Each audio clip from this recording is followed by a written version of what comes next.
गुरुर्ब्रह्मा गुरुर्विष्णुः गुरुर्देवो महेश्वरः गुरुसाक्षात् परब्रह्म तस्मै श्री गुरवे नमः। अखण्डमण्डलाकारं व्याप्तं येन चराचरं यत्पदं दर्शितं येन तस्मै श्री गुरवे नमः। ఫోటోస్టేట్ కాపీ ఒకటి ఇవ్వండి నాకు. ఇది ఒకటి ఇవ్వండి సార్.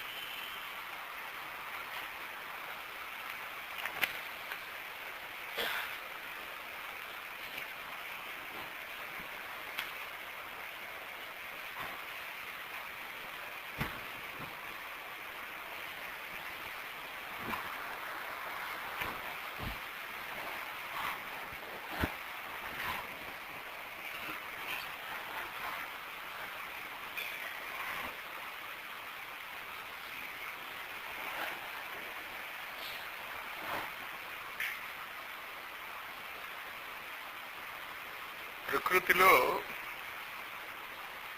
ఈ రామ నవరాత్రులకి చాలా ప్రాముఖ్యత ఉన్నది. ఈ రామ నవరాత్రులు మనం ఉగాదితో మొదలెడతాం. మనం ఉగాది అంటే యుగము యొక్క ఆది.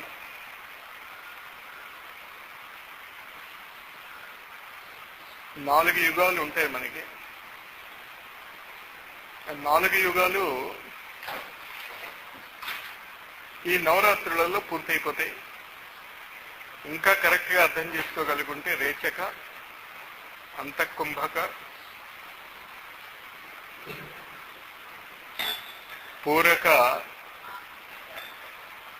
బాహ్య కుంభకాలు, ఇవి 4. పాయింట్ అర్థం కదా. గాలి పీల్చుకుంటున్నాం 1, పీల్చుకున్న గాలి లోపల ఉంటుంది 2, లోపల ఉన్న గాలి బయటికి వస్తుంది 3, గాలి బయటనే ఆపుతాము 4. ఇవి 4 యుగాలు.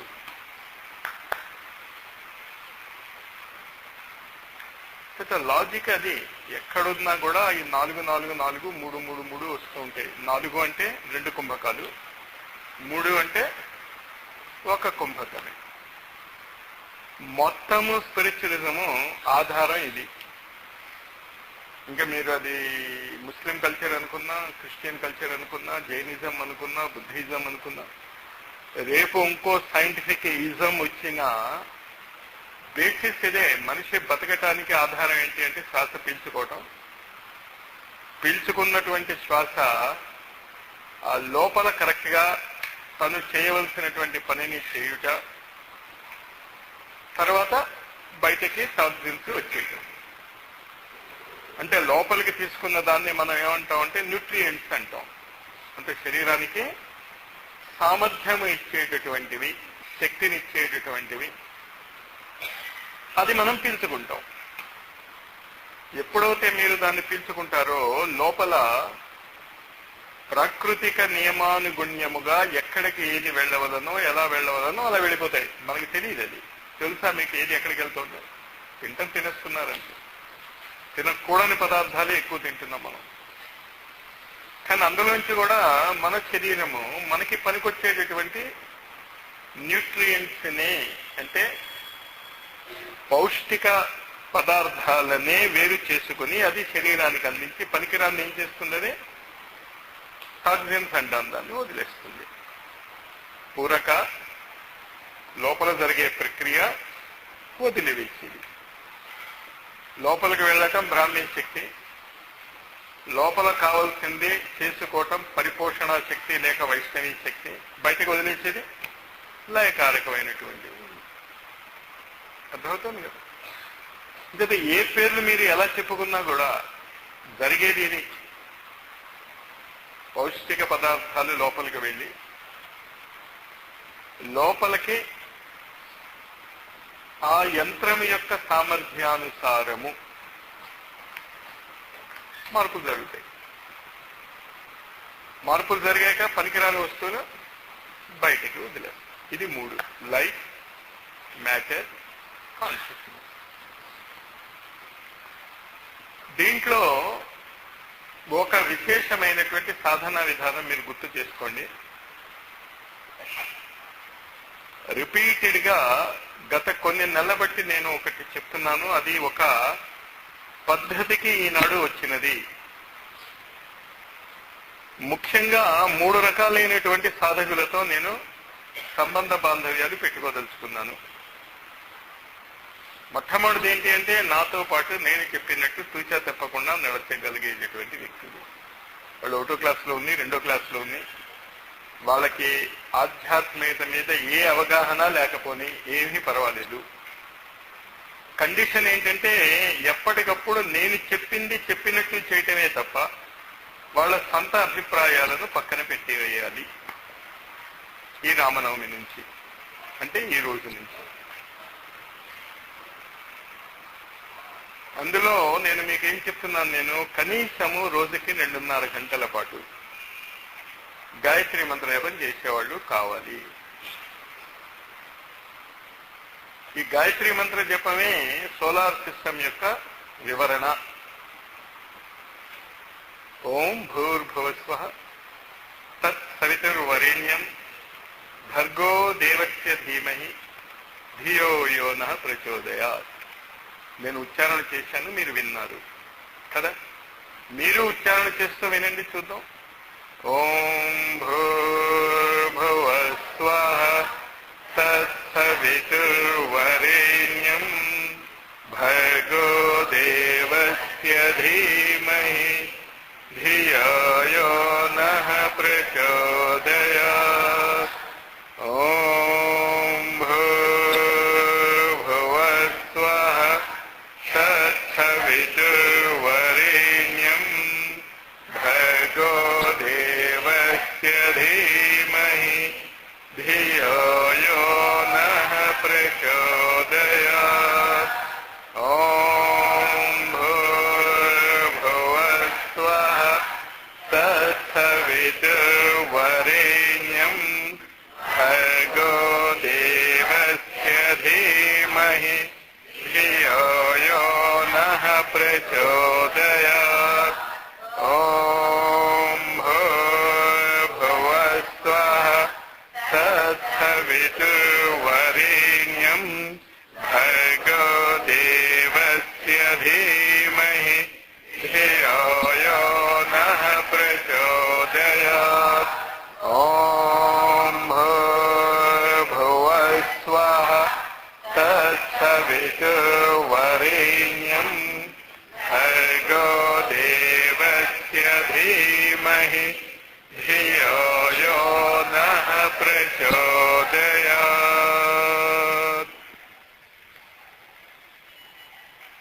మంత్రోచ్చారణ చేస్తూ మంత్రాన్ని విన్నారా? అర్థమైందా? ఈ విషయం అర్థం కాని వాళ్ళు ఎవరైనా ఉంటే చెప్పండి. మీరు మంత్రోచ్చారణ చేస్తున్నారు, మంత్రాన్ని వింటారు. అర్థమైందా?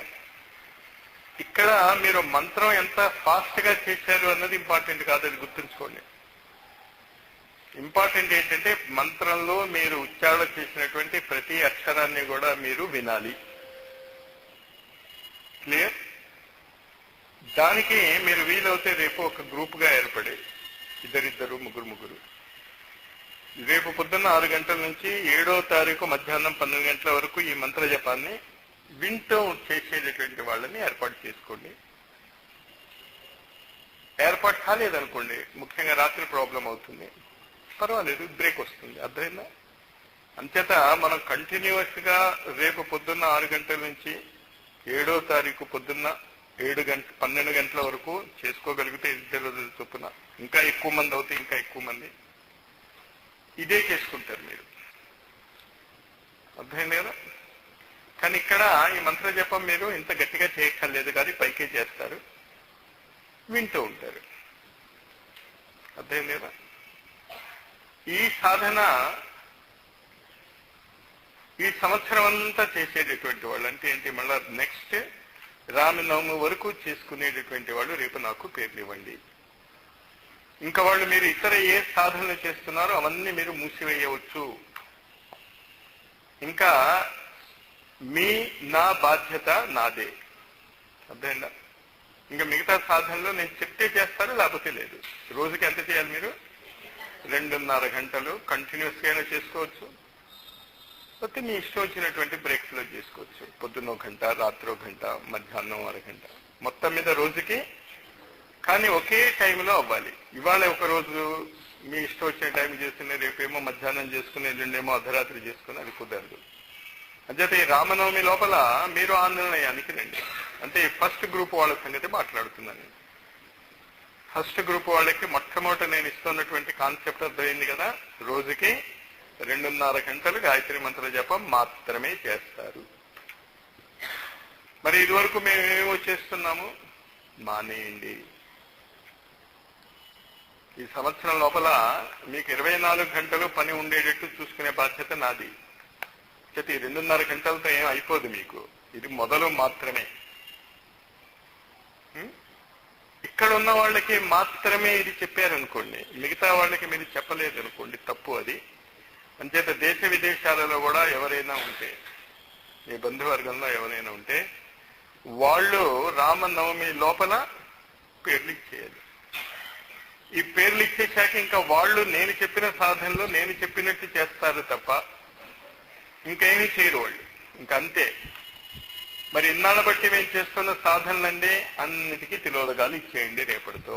ఈ యాంగిల్లో రాదలుచుకున్న వాళ్ళు అంటే నన్ను కొంతమంది అడిగారు, రాసి కూడా ఇచ్చారు, మీతో పాటే మేము సాధన చేయదలుచుకున్నాం మాస్టారు. Okay, welcome. అలాంటి వాళ్ళు టచ్ లో ఉండటానికి ట్రై చేయటానికి, దానికి ఏంటి ఏ విధంగా చేయాలి అనేటటువంటిది రేపు రామనవమి లోపల ఫస్ట్ గ్రూప్ కి మనం ఒక ఏర్పాటు చేసుకుందాం. చేసుకోలేదు, ఐఎమ్ నాట్ రెస్పాన్సిబుల్. చాలా జాగ్రత్తగా గుర్తుంచుకోండి. నేను ఇప్పుడు ఎవరి వెంట పడదలుచుకోలేదు, కానీ నా వెంట ఎవరైనా పడదలుచుకుంటే వద్దనే సాహసం నాకు లేదు. ఇంకేంటే నేను వద్దంటే నన్ను నా గురువులు వద్దంటారు, నా స్వార్థం కోసం. అదంచేత మీరేమీ కంగారు పడక్కర్లేదు. Is it clear? First group అర్థమైందా అందరికీ? ఇంచేత రేపటి నుంచి మీరు కేవలం ఈ గాయత్రి మంత్రము 2.5 గంటల పాటు చేసుకుంటారు. సాధ్యమైనంత మంది ఇక్కడికి వచ్చి చేసుకోండి. ఇంకేంటే మళ్ళా నేను మీకు నెక్స్ట్ ఫిబ్రవరి ఎండింగ్ లో మాత్రమే కనిపిస్తాను. నేను మరి మీకంతా చెప్తున్నప్పుడు నేను చేసుకునే సాధనలు ఉంటాయి కదా, 2 క్లబ్ చేయగలవేమో అని ఆలోచించాను నేను. కానీ నా పరిస్థితి చూశాక నాకు అర్థమైంది 2 చేయలేను. ఇటు మీతో అయినా నేను కలిసి తిరగాలి, లేకపోతే నేను వ్యక్తిగతంగా అయినా చేసుకోవాలి. కానీ నేను వ్యక్తిగతంగా చేసుకోవటం లేదు అన్నది అర్థమైపోయింది కదా మీకు. చాలా తీవ్ర స్థాయిలో, అతి తీవ్ర స్థాయిలో మిమ్మల్ని తీసుకెళ్తా ముందుకి. అంటే మిమ్మల్ని నేనేం తీసుకెళ్తా, నేను వెళ్తున్నది, నేను చేస్తున్నది మీకు చెప్తాను నేను. దాన్ని బట్టి మీరు చేయగలిగింది చేస్తారు. కానీ చెయ్యాలి, నాతో పాటు మీరు కలిసి వెళ్ళాలి అంటే చెయ్యాలి అవి. కానీ నా తరఫున గ్యారంటీ ఏంటి అంటే, మీలో ఎవరికో ఒకళ్ళకి నేను చెప్తూ ఉంటా. వాళ్ళ బాధ్యత ఏంటి, మిగతా గ్రూప్ వాళ్ళకి చెప్పాలి. ఆ ఎవరికి చెప్తాను అన్నది మాత్రం అంటే I want to test that group links. మీకు ఆ గ్రూప్ కన్వీనియన్స్ కి అయ్యే గురువులు మొబైల్ ఫోన్స్, ఈమెయిల్స్ అవంతా అందుకు ఇచ్చారు. మీరు ఎప్పుడు సినిమాకి వెళ్ళాలి అనే దాన్ని సింక్రనైజ్ చేసుకుంటున్నారు తప్ప ఏం తింటున్నారు, ఇవాళ ఏం వండుకున్నారు, లేకపోతే టీవీలో మంచి పిక్చర్ వస్తుందండి ఇవాళ. నాకు కొంతమంది ఫోన్ చేసి చెప్తూ ఉంటారు, మాస్టర్ హేమమాలిని పిక్చర్ వస్తుంది చూడండి అని. అంటే ఈ ఫోన్ ఎందుకు ఉపయోగపడుతుంది, మొబైల్ ఫోన్ అంటే హేమమాలిని పిక్చర్ టీవీలో వస్తూ ఉంటే చెప్పడానికి ఉపయోగపడుతుంది. మంచిదే, నాకు ఇష్టమే అది చూడటం. కానీ దీంతో పాటు దీనికి కూడా మీరు ఉపయోగించుకోగలరేమో చూసుకోండి. దేనికి? అంచేత నాకు మీరు అడ్రస్లు ఇస్తే ఎవరికో ఒకళ్ళు కాంటాక్ట్ చేసి చెప్తాను నేను. ఆ రోజే అందరికీ వెళ్ళిపోయేటట్టు మీరు చూసుకోవాలి. అది చూసుకోలేకపోతే మాత్రం మీరు వెనకబడిపోతారు. ఈ గ్రూప్ లో రావటానికి కోరిక అయితే చాలా ఉంటుందమ్మా. అది మనిషికి నిలబడటం అనేది చాలా కష్టం. నేను నా ఆధ్యాత్మిక జీవితంలో ఒకే ఒక మాట నేను చాలా గర్వంగా చెప్పుకుంటాను. ఏ గురువు కూడా నాకు రెండవసారి ఇది చెయ్యి అని చెప్పలేదు. తప్పులు చాలా చేస్తూనే ఉంటాం, జరుగుతూనే ఉంటాయి. దాని గురించి నేను గొప్ప చెప్పుకోవటం లేదు. నేను గొప్ప ఏం చెప్పుకుంటున్నా అంటే, ఏ గురువు యొక్క కార్యక్రమంలో అయినా వాళ్ళు నాకు ఆ కార్యక్రమాన్ని చెప్పిన తర్వాత ఎట్టి పరిస్థితుల్లోనూ రెండవసారి ఏం చెయ్యాలి అని వాళ్ళని అడగలేదు. నువ్వు చేయలేదేమని వాళ్ళు నన్ను అడగలేదు. పాయింట్ అంతా అదే నేను మీ నుంచి కోరుతున్నాను. స్టార్టింగ్ చాలా సింపుల్ గా స్టార్ట్ చేస్తున్నా కదా.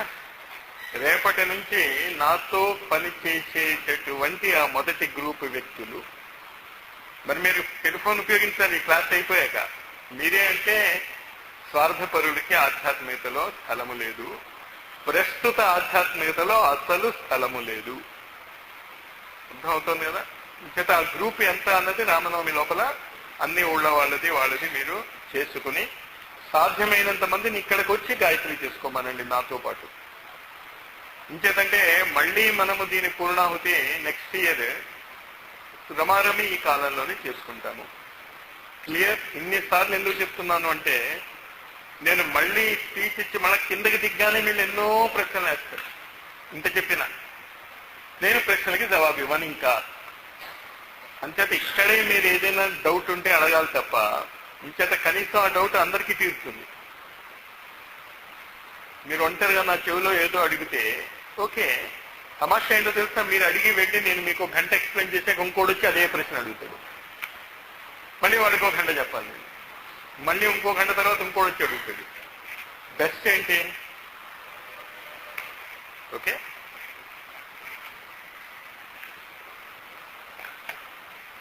రేపు జరిగేటటువంటి కార్యక్రమాలలో కొన్ని విశేషమైనటువంటి సాధనలు ఉన్నాయి. మీలో ఎవరైనా దమ్మున్న వాళ్ళు ఉంటే ఆ సాధనకి తీవ్రమైనటువంటి ప్రయత్నాలు చేసుకోండి. ఒకటి, అఖండ శ్రీరామ రక్షా స్తోత్ర జప పారాయణ అఖండంగా. అంటే రేపు 5-6 గంటలకి స్టార్ట్ అవుతే మళ్ళీ ఎప్పుడు ఆగాలి? దాన్ని ఆర్గనైజ్ చేస్తుంది. ఒక్కళ్ళే చేయమని నేనంటేనే రిలే నిరాహార దీక్షలు చేయగలిగితే రిలే రామరక్షా స్తోత్ర పారాయణ ఎందుకు చేయకూడదు? పాయింట్ అర్థమైందా? నిరాహార దీక్ష చేయమంటలే నేను. అంచేత ఒకటి ఏంటి, గాయత్రి మంత్ర జపం. రెండోది రామరక్షా స్తోత్రం. కంటిన్యూస్ అనమాట. రేపు పొద్దున్న 6కి ఇవన్నీ స్టార్ట్ అయిపోవాలి. మరి మేము రెండు ఇంట్రెస్ట్ ఉంది మాస్టారు, నాతో ఇంకా కార్యక్రమాలన్నీ నాతోనే పాలు పంచుకుని సాధన చేస్తాము అన్నవాళ్ళు దేంట్లో ఉండాలి. ఇంకా మిగతావి నేను ఒప్పుకోను. కానీ మిగతావి మీరు ఎప్పుడు చేయొచ్చు? ఆ రోజు చేయవలసిన 2.5 గంటల మంత్రజపం అయిపోయాక. క్లియర్? అంచేత ఇదేదో భలేగా ఉందినే, మేము మాస్టర్ గ్రూప్ లో ఉన్నాం కనుక 2.5 గంటలు చేసేసుకున్నాక ఇంకా మేము ఇష్టం వచ్చినట్టు ఉంటామంటే కుదరదు. క్లియర్? అంచేత అఖండ రామరక్ష స్తోత్ర జపము, అఖండ ఆదిత్య హృదయము, అఖండ సుందరకాండ పారాయణ. ఇదంతా కాకుండా ఈ నవరాత్రులను శక్తి నవరాత్రులుగా కూడా మార్చాలని నాకు కోరిక ఉన్నది. దానికి దుర్గా సప్తశతి పారాయణ చాలా అవసరం. దుర్గా సప్తశతి పేరు ఎవరైనా విన్నారా? మీరు విన్నారు కదా. అంచేత పేర్లు రాసుకోండి. గాయత్రి మంత్రము అఖండంగా అడగలే నేను. గాయత్రి మంత్రం రోజుకి ఎంత అంతే.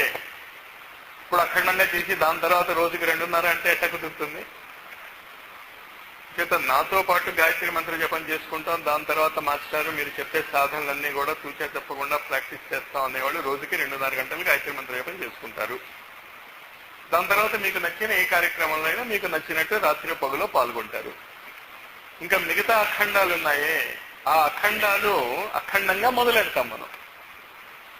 రాత్రి ఎప్పుడో మనం అనుకున్న ఆ టైంకి గ్యాప్ వచ్చింది అనుకోండి, డోంట్ వరీ. అర్థమైందా? గ్యాప్ వస్తే వస్తుంది,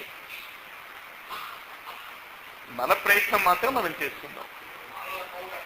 మాలల కౌంట్ ఏం లేదు, టైం పెట్టుకొని అలారం పెట్టుకోండి. మాలలొద్దు, గాయత్రి మంత్రానికి మాలలొద్దు. కానీ అక్కడ కండిషన్ ఏంటి అంటే, గాయత్రి మంత్రం గురించి చెప్తున్నా, కండిషన్ ఏంటి అంటే తైలధారామివాచ్ఛిన్నం దీర్ఘఘంటా నినాదవతోం భూర్భువస్వ తత్సవితుర్వరేణ్యం భర్గో దేవస్య ధీమహి ధియో యో న ప్రచోదయాత్. అద్భుతమైనటువంటి మంత్రం అది. సాధారణంగా 101 మంకీస్ ఎక్స్పెరిమెంట్ అని సైన్స్ లో ఒక ఎక్స్పెరిమెంట్ ఉంది. సైంటిఫిక్ ఆస్పెక్ట్స్ లో ఇది ఒక పెద్ద అచీవ్మెంట్ అనమాట. డేవిడ్ హూమ్ అని ఇంకా బతికున్నాడు, ఆయన కెమిస్ట్రీలో నోబెల్ ప్రైజ్ విన్నర్. ఆయన కనిపెట్టినటువంటి, అంటే ఇది ఆయన కనిపెట్టింది కాదు, రష్యన్స్ కనిపెట్టింది, కానీ దాన్ని ఆయన కన్ఫర్మ్ చేశాడు. ఏంటది ఆయన కన్ఫర్మ్ చేశాడు అంటే, ఆఫ్రికన్ జంగల్స్ నుంచి కొంత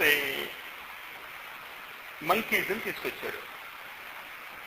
రష్యాలో వేరు వేరు చోట్ల నుంచి కోతుల్ని తీసుకొచ్చారు. ఆఫ్రికా నుంచి, జపాన్ నుంచి, ఇండియా నుంచి, సైబీరియా, ఇక్కడెక్కడి నుంచో తీసుకొచ్చారు. 100 కోతుల్ని తీసుకున్నారు. 100 కోతుల్ని తీసుకున్నాక ఆ కోతులకి ట్రైనింగ్ ఇవ్వటం మొదలెట్టారు. సర్కస్ లాగా సర్కస్ ఫిట్ చేయటం, ట్రైనింగ్ ఇవ్వటం మొదలెట్టారు. చాలా జాగ్రత్తగా గుర్తుంచుకోండి, ఎంతమందికి? 100 కోతులకి ట్రైనింగ్ ఇచ్చిన తర్వాత వాళ్ళకి ఆశ్చర్యం ఇచ్చింది ఏంటంటే, మిగతా ఎక్కడి నుంచి అయితే ఈ కోతుల్ని తీసుకొచ్చారు చూసారా అడవిల నుంచి, అడవిలో ఉన్నటువంటి కోతులు కూడా ఫిట్ చేయటం మొదలెట్టాయి. అఖండ మండలాకారం వ్యాప్తం ఏన చరాచరం యత్ పదం దర్శితం ఏనా తస్మై శ్రీ గురువే. పాయింట్ అర్థమవుతుంది కదా? అంచేత నువ్వొక్కడవే ఏదో నేర్చేసుకుంటూ ఉంటే అది నీకు మాత్రమే కాదు, ప్రపంచానికి ఉపయోగపడుతుంది అన్నది వాళ్ళు ప్రూవ్ చేశారు. మన ఋషులు చెప్పేది అదే. కానీ ఈ పాయింట్ ఇప్పుడు ఎందుకు తీసుకొచ్చాను అంటే, ఈ గాయత్రి మంత్రాన్ని 100 కోతులు కాదు, కోట్లాను కోట్ల ఋషి స్థాయి వ్యక్తులు చేశారు. కోతులకి ఋషులకి తేడా ఉంది కదా. కోతులు యొక్క మానసిక స్థితి ఏంటి అంటే, కోతి అని ఏమంటాం? ఫిక్స్డ్ మైండ్ ఉండదు, ఫిక్కిల్ మైండెడ్. ఫిక్కిల్ మైండెడ్ కోతులే 100 కోతులు ఒక క్యారెక్టరిస్టిక్స్ ని చేస్తే అది కోతులన్నిటికీ అంటుకుంది. మరి గాయత్రి మంత్రాన్ని అనేక మంది ఋషి స్థాయి వ్యక్తులు ఎన్ని యుగాల నుంచి చేస్తున్నారో మీరు ఆ వింటం కనుక చేస్తే, ఈ గాయత్రి మంత్రం మీకు భలే రిజల్ట్ ఇస్తుంది, అద్భుతమైనటువంటి రియాక్షన్. మీరు చేయటం చేత కావటం లేదా? గురువు గారు ఆత్మగారు అందుకు చదవండి. నేను అలారం పెట్టుకునేవాడిని, గాయత్రి మంత్ర జపం మొదలెడితే మళ్ళీ అలారం మోగేంత వరకు నాకు మంత్రంలో నేను లయం అయిపోయేవాడిని. చదవండి గురువుల ఆత్మకథ. నేను చెప్పింది విని ఊరుకోకండి, ఈ పాయింట్ నోట్ చేసుకుని మీరు చదువుకోవాలి. ఆ స్థితి మీకు రావాలి. 2.5 గంటలు ఎప్పుడవుతుందా అని కాదు, అరే అయిపోయిందా 2.5 గంటలు. ఒక రోజులో రాదు, 2 రోజుల్లో రాదు, 3 రోజుల్లో రాదు, 3 జన్మలలో రాదు, పర్వాలేదు. నిష్ఠా సబూరి అంటే అది. ఇంకా మొండితనం రావాలి మీకు. అర్థమైంది కదా? గాయత్రి మంత్రం వెనకాతల సాధారణ వ్యక్తుల యొక్క తపశ్శక్తి కాదు, అసాధారణమైనటువంటి వ్యక్తుల యొక్క తపశ్శక్తి ఒక యుగంలో కాదు, అనేక యుగాల నుంచి ఉంది. Plus very recently Shriram Sharma Acharya అనేటటువంటి ఒక అద్భుతమైనటువంటి వ్యక్తి. ఆయన గురించి మీకు తర్వాత చాలా చాలా చెప్తాను. నేను వచ్చి వెళ్ళిపోయాక అసలు ఆయన ఎవడో ఏమో మనకి తెలియదు. అది తమాషా. అది ఆయనకి మనకి ఏమర్థం అవుతుంది అంటే, ఒక గాయత్రి మంత్రం చేసుకోమన్నాడు, యజ్ఞాలు చేసుకోమన్నాడు. గాయత్రి మంత్రం యజ్ఞాలు ఆయన కొత్తగా చెప్పాడా? శ్రీరామ్ శర్మ ఆచార్య ముందు లేవా అవి? మరి ఏంటి ఆయన స్పెషాలిటీ? అది తర్వాత మనం మాట్లాడుకుందాం. కానీ గాయత్రి మంత్రాన్ని మీరు, అందుకని మీకు ఏ మంత్రము చేస్తున్నా కూడా నేను మీతో చెప్పేది ఏంటి అంటే, గాయత్రి మంత్రం చేసుకోండి. రెండోది ఒకటి గుర్తుంచుకోండి, భారతదేశం ప్రపంచానికి మస్తిష్కము లాంటిది. లాంటిది కాదు, మస్తిష్కమే. కానీ మనకి ఆ భాష అర్థం కాదు కనుక భారతదేశం ఎలాంటిది అంటే ప్రపంచానికి మస్తిష్కం లాంటిది. మస్తిష్కం అంటే ఏంటి? బ్రెయిన్. ఈ మస్తిష్కము ఏమి చెప్తే ప్రపంచము అది చేస్తుంది. ఫస్ట్ వరల్డ్ వారు, సెకండ్ వరల్డ్ వారు, ఇప్పుడు జరుగుతున్నటువంటి థర్డ్ వరల్డ్ వారు, ఇంకొద్ది రోజుల్లో ఈ థర్డ్ వరల్డ్ వార్ కూడా పరిసమాప్తికి వస్తుందేమో. మీలో చాలా మందికి అసలు తెలియదు థర్డ్ వరల్డ్ వార్ ఇప్పుడు స్టార్ట్ అయిందో. మళ్ళీ చాలా మందికి ఫస్ట్ వరల్డ్ వారు, సెకండ్ వరల్డ్ వారు ఎప్పుడు తెలిసింది అంటే రేషన్ వస్తే ఫుడ్కి. లేకపోతే ఆ కాలంలో బతికున్నటువంటి వాళ్ళకు కూడా వాళ్ళు రేడియోలో న్యూస్ వింటమే తప్ప అలాగే థర్డ్ వరల్డ్ వార్ గురించి అసలు దేశాధిపతులకే తెలియదు.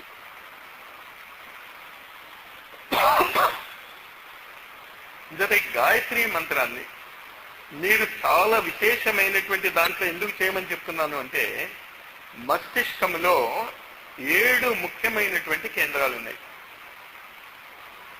మస్తిష్కంలో ఉన్నాయి. ఆ మస్తిష్కంలో ఉన్నటువంటి 7 ముఖ్యమైన కేంద్రాలు మనం ఇవాళ సోలార్ సిస్టంలో 7 గ్లోబ్స్ గా చదువుకోబోతున్నాం. ఇక్కడ అది వస్తుంది. అది కానీ మన మస్తిష్కంలో ఉన్నటువంటి ఆ 7 కేంద్రాలు 7 గ్రహాలు. గ్రహాలు అంటే ఏంటి? గ్రహించేవి, అంతే కదా. మన శరీరంలో బయటకు కూడా కనిపిస్తూ ఉంటాయి 2 చెవులు, 2 కళ్ళు, 2 నాసికా రంధ్రాలు, 1 నోరు. 7 గ్రహాలు.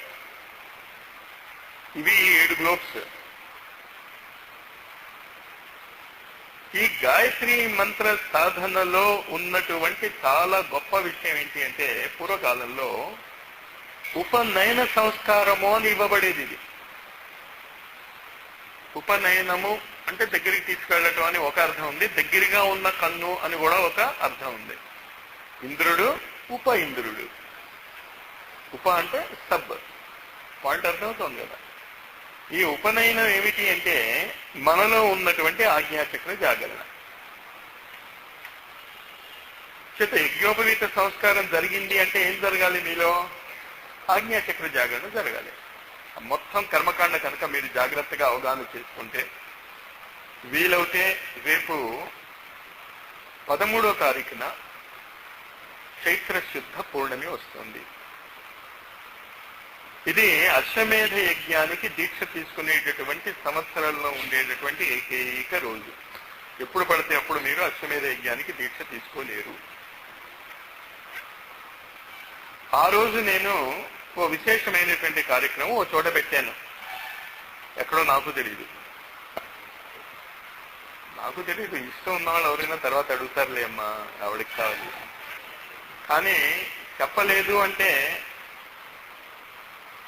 వాడు నన్ను వాయిస్తారు. ఇంత పెట్టేసాను, నువ్వు చెప్పలేదు వాళ్ళకి. సకల సహస్రాధిక సకల గురు చరిత్ర పారాయణ మహాయజ్ఞము స్టేట్ వైడ్ గా దాని పూర్ణాహుతి పెట్టాను నేను. అక్కడ వాళ్ళు అరేంజ్మెంట్స్ చేస్తున్నారు. వాళ్ళు అక్కడ ఆ యజ్ఞం పేరు అర్థమైంది కదా. ఒక గురువు చరిత్ర కాదు పారాయణ, సకల గురు చరిత్ర పారాయణ. నీకు ఇష్టం వచ్చినటువంటి గురు చరిత్రని మీరు పారాయణ చేసుకోండి. ఆ రోజు అక్కడికి రండి 13వ తారీఖున. ఇంచేత ఈ 3వ కన్ను తెరిచేటటువంటి వ్యక్తి గురువు మాత్రమే. ఇంకెవడు మీకు కన్ను తెరవలేడు. కొబ్బరికాయని గురువు లేకపోతే కొబ్బరికాయని గురు స్థానాల్లో ఎందుకు పెట్టుకుంటారంటే కొబ్బరికాయ కూడా 3 కళ్ళు ఉంటాయి. మీరు ఎప్పుడైనా చూశారో లేదో. సింబాలిజం ఇదంతా కూడా. అది బయట ఏంటి అనేది ఏం కాదు. జరగవలసిందంతా ఎక్కడ జరగాలి? లోపల జరగాలి. అంచేత ఈ ఉపనయన సంస్కారంలో ఇచ్చేటటువంటి మంత్రము ఉందే గాయత్రి మంత్రము, ఇది మీ 3వ కన్నును తెరుస్తుంది. గురువులు ఏం చెప్పారు అంటే 1850 తర్వాత మానవ శరీరధారి అయిన ప్రతి వ్యక్తికి 3వ కన్ను తెరిచే ఉన్నది. మీరు దాన్ని గమనించుకోవటం లేదు. మరి 3వ కన్ను తెరిచి ఉంటే మేము ఎందుకు గమనించుకోవటం లేదు మాస్టారు? లెక్క పెట్టిన వాళ్ళు కాకుండా ఇంతమంది చాలా మంది రోజు ఈ ఆశ్రమానికి వస్తారు. ఇక్కడ ఎన్ని ఈ స్తంభాలు ఉన్నాయి చెప్పండి, ఠకామని. లెక్క పెట్టకుండా ఇప్పుడు లెక్క పెట్టకండి. చెప్పగలరా? మూడో కన్ను అంతే. స్తంభాలు ఉన్నాయి, స్తంభాలు ఉన్నాయని తెలుసు కానీ ఎన్ని ఉన్నాయో తెలియదు మీకు. తమాషా ఏంటి అంటే ఖచ్చితంగా నేను మాట్లాడుతున్నప్పుడు ఈ ప్రశ్న అడుగుతారో చాలా మందికి తెలుసు. చాలా మందిని అడిగాను, అయినా వాళ్ళు లెక్క పెట్టలేదు ఇప్పటి వరకు. సాధనలో మనకి ఫలితాలు ఎందుకు రావు? అందుకు రావు. లేకపోతే గురువులు చెప్పేది ఏంటి అంటే, ఆర్య సమాజ స్థాపన చేశారు 1875లో. అదే టైంలో న్యూయార్క్ లో థియోసాఫికల్ సొసైటీ స్టార్ట్ అయింది. ఇదంతా కూడా ద్విజత్వానికి ఓపెనింగ్ ది డోర్. చాలా మందికి తెలీదు, మానవ జాతి మొత్తము ద్విజత్వానికి అర్హత పొంది ఉన్నప్పుడు ఒక విశేషమైనటువంటి వర్గానికే ఆ ద్విజత్వానికి అర్హత లేదు అన్నది బాగానే ఉంది. కానీ ఇప్పుడు మీకు ఎలాగ ఆజ్ఞాచక్రం గురించి తెలియటం లేదు, ఆ ద్విజత్వం పొందిన వాళ్ళకి ఆజ్ఞాచక్రం గురించి తెలియటం లేదు, ఆ సాధన ఆజ్ఞాచక్ర సాధన అని తెలియటం లేదు. చేత ఈ సంవత్సరంలో ముఖ్యంగా ఈ ఆజ్ఞాచక్ర సాధన మీద అభిరుచి ఉన్నటువంటి వాళ్ళు ఆ 13వ తారీఖు యజ్ఞానికి తప్పనిసరిగా రండి. 13వ తారీఖు యజ్ఞము అవుతుంది. యజ్ఞము అయిన తర్వాత 14, 15, 16 క్లాసెస్ ఉంటాయి యజ్ఞానంతరం. ఇంచేత అది ఉపనయన దీక్షగా ఉంటుంది. గాయత్రి మంత్రం ఎందుకు సర్వజనీనమైందో ఇప్పుడు మీకు అర్థమైందా? ఎందుకంటే ద్విజత్వము అనేటటువంటిది మీకు ఇప్పుడు బర్త్ రైట్ అయిపోయింది. స్వాతంత్రం ఎలాగవుతే మీకు మానవ శరీరధారి అయినటువంటి ఎవడైనా సరే ఈ క్షణంలో ఆజ్ఞాచక్ర జాగరణ సాధన మొదలెట్టేసి 1 సంవత్సరం లోపల కావలసిన స్థాయికి తగ్గండు. మళ్ళీ అక్కడ లెవెల్స్ ఉంటాయి, న్యాచురల్ కదా. ఒకడు గోల్డ్ మెడలిస్ట్ ఉంటాడు, ఒకడు యావరేజ్ గా పాస్ అవుతాడు. It depends on his efforts. ఒకడు ఫెయిల్ కూడా అయిపోవచ్చు, కానీ ఫెయిల్యూర్ సాధారణంగా ఉందని ఇక్కడ గురువులు అంతా ఓపెన్ చేసేసారు అంటే గాయత్రి మంత్రాన్ని. అంతేత ఆర్య సమాజం వాళ్ళు చేసినటువంటి గాయత్రి మంత్రానికి, శ్రీరామ శర్మ ఆచార్య ఇచ్చినటువంటి గాయత్రి మంత్రానికి ఎంత తేడా ఉన్నది అంటే, ఫారడే కనిపెట్టినప్పుడు ఎంత ఎలక్ట్రికల్ నాలెడ్జ్ ఉన్నదో, రాబోయే 100 సంవత్సరాల తర్వాత ఇప్పుడున్నటువంటి ఎలక్ట్రికల్ నాలెడ్జ్ ఎంత డెవలప్ అవుతుందో అంత తేడా శ్రీరామ శర్మ ఆచార్య గాయత్రికి, ఆర్య సమాజం గాయత్రికి ఉన్నది. కానీ దాన్ని గాయత్రి మంత్రాన్ని నేను కించపరచటంలే. ఎలక్ట్రిసిటీ అదే, ఫారడే కాలంలో ఉన్న ఎలక్ట్రిసిటీయే ఇప్పుడు వాడుతున్నాం మనం. నియమాలు ఏమైనా మారాయా? ఏం మారాయి? టెక్నాలజీ మారింది, మీ చేతనత్వం మారింది, మీ కాన్షియస్నెస్ మారింది. అది అర్థం అవటంలే మనుషులకి. ఇంకా పాత చింతకాయ పచ్చడి రూల్స్ పట్టుకునే వేళ్లాడుతున్నాం తప్ప. అందుకని చాలా స్పష్టంగా రమణ మహర్షి దగ్గర నుంచి గురు సత్తాలో ఉన్నటువంటి ప్రతి వ్యక్తి కూడా ఏం చెప్తున్నాడు అంటే, ఆధ్యాత్మికత యొక్క మొదటి 2 దీక్షలు మీకు వచ్చేసాయి, 3వ దీక్ష మీకు రావాలి. ఆ 3 దీక్షలే యజ్ఞోపవీతంలో ఉన్నటువంటి 3 సూత్రాలు. అది మీ అర్హత. మర్చిపోయాను. ఇంకేతంటే ఈ సంస్కారం జరిగిందా జరగలేదా అన్నది ఇంపార్టెంట్ కాదు, మీరు ఆ చేతనత్వంలో ఉన్నారా లేదా అన్నది ఇంపార్టెంట్. అది మీరు అర్థం చేసుకోవాలి. మీకు బిఎస్సీ డిగ్రీ ఎప్పుడు ఇస్తారో, బిఎస్సీలో జాయిన్ అయ్యాక ఇస్తారా? లేకపోతే పరీక్ష పాస్ అయ్యి ఎస్ యూ డిజర్వ్ ఇట్ అని తెలిసాక ఇస్తారా? మీకు ఉపనయన సంస్కారము యూ డిజర్వ్ ఇట్ అని తెలిసాక జరుగుతుంది, ముందు జరగదు. అది మర్చిపోయాను. ఆ సంస్కారం ఉంటే తప్ప మేము గాయత్రి చేసుకోవచ్చా లేదా అని ఇప్పటికీ నన్ను చాలా మంది అడుగుతారు. బాబు ఎవడు చెప్పాడయ్యా గొడవ అంతా కూడా? నా దగ్గరికి వస్తే ఆ గొడవలు లేవు. వాడెవడో చెప్పాడు, వాడు చెప్పింది విను. నువ్వు నా దగ్గరికి ఎందుకు వస్తావు వాడి ప్రాబ్లం తీసుకుని? వాడు ఏం చెప్పాడో నాకేం తెలుసు, వాడు ఎందుకు చెప్పాడో నాకేం తెలుసు. పాయింట్ అర్థమవుతుందా? అంచేత రేపు జరగబోయేటటువంటి ఆ చైత్ర పూర్ణిమ నాడు 13వ తారీఖు అనుకుంటా డేట్ చూసుకోండి. తర్వాత దీనికి మీకు పెర్మిషన్ ఇచ్చేస్తున్నా. నేను ఇచ్చేదేం లేదు, వాళ్ళు ఇచ్చారు, అది మీకు చెప్తున్నా. అంటే ఏంటి? అత్త సొమ్ము అల్లుడు ధారపోసాడు, గురువు సొమ్ము శిష్యుడు ధారపోసాడు. పాయింట్ అర్థం చేసుకోండి, ప్రాముఖ్యత. దాని తర్వాత ఇంకా విపరీతమైనటువంటి సాధనాత్మకమైనటువంటి విధానంలో వెళ్తాం మనం. అంచేత రేపటి కార్యక్రమాలు మీకు అర్థమయ్యాయి కదా. రామరక్ష స్తోత్రము, ఆదిత్య హృదయము, సుందరకాండ, దుర్గా సప్తశతి, అఖండ పారాయణ జరగాలి.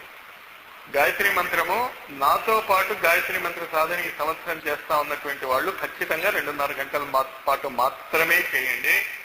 3 వచ్చిందని చెప్పి ఎక్కువ చేయకండి. మీరు ఎక్కువ చేయటానికి వీల్లేదు, తక్కువ చేయటానికి వీల్లేదు. క్లియర్? చేయవలసినంత ఏమైనా మర్చిపోయినమ్మా విజయ? యజ్ఞం అది సరే, వచ్చిన వాడిని యజ్ఞంలో కూర్చుంటూ ఉంటారు. యజ్ఞం కూడా అలాగే రేపు పొద్దున్న 6 గంటలకు స్టార్ట్ అవుతే 7వ తారీఖు 12 గంటలకి పూర్ణాహుతి అవుతుంది. అంతవరకు రాత్రి పగులు యజ్ఞం జరుగుతూ ఉంటుంది ఈ మంత్రాలతోనే. మనం ఇప్పుడు రామరక్షా స్తోత్ర మంత్రాలు, సుందరకాండ మంత్రాలు, ఆదిత్య హృదయ మంత్రాలు, దుర్గా సప్తశతి మంత్రాలు, గాయత్రి మంత్రాలు, ఇదంతా కాకుండా గురువుల యొక్క నామములతో కూడా యజ్ఞాలు జరుగుతాయి. యజ్ఞాల్లో ఆహుతులు వేస్తూ ఉంటాం. అది ఎలాగా అన్నది టైం టేబుల్ ఫిక్స్ చేసుకుందాం. రామరక్షా స్తోత్ర మంత్రాలు ఎప్పుడు వేస్తాం, సుందరకాండ మంత్రాలు ఎప్పుడు, కానీ మొత్తం అన్ని పూర్తయిపోతూ ఉండాలి. క్లియర్? అందులో గురునామాలలో మనం మాత్రం ఇక్కడ 2 నామాలే పెట్టుకుంటున్నాం. ఒకటి సాయి యొక్క అష్టోత్తర నామాలు, రెండోది శ్రీరామ శర్మ ఆచార్య యొక్క అష్టోత్తర నామాలు. ఇవి 2 పెట్టుకుంటున్నాం మనం. తర్వాత మరి ఏమవుతుందో చూద్దాం, ఎలా జరుగుతుందో. ఇప్పటికీ ఈ రామనవమికి ఈ ప్రోగ్రామ్ అర్థమైంది కదా. సరే, ఇంకా అసలు టాపిక్ వద్దాం. పుస్తకాలు ఉన్నవాళ్ళు చూడండి.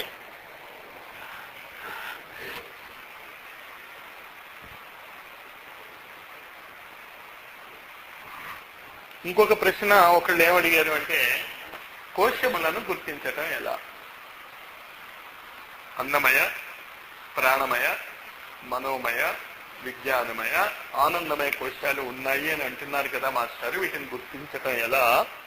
వాటిని ప్యూరిఫికేషన్ చేయటం ఎలా?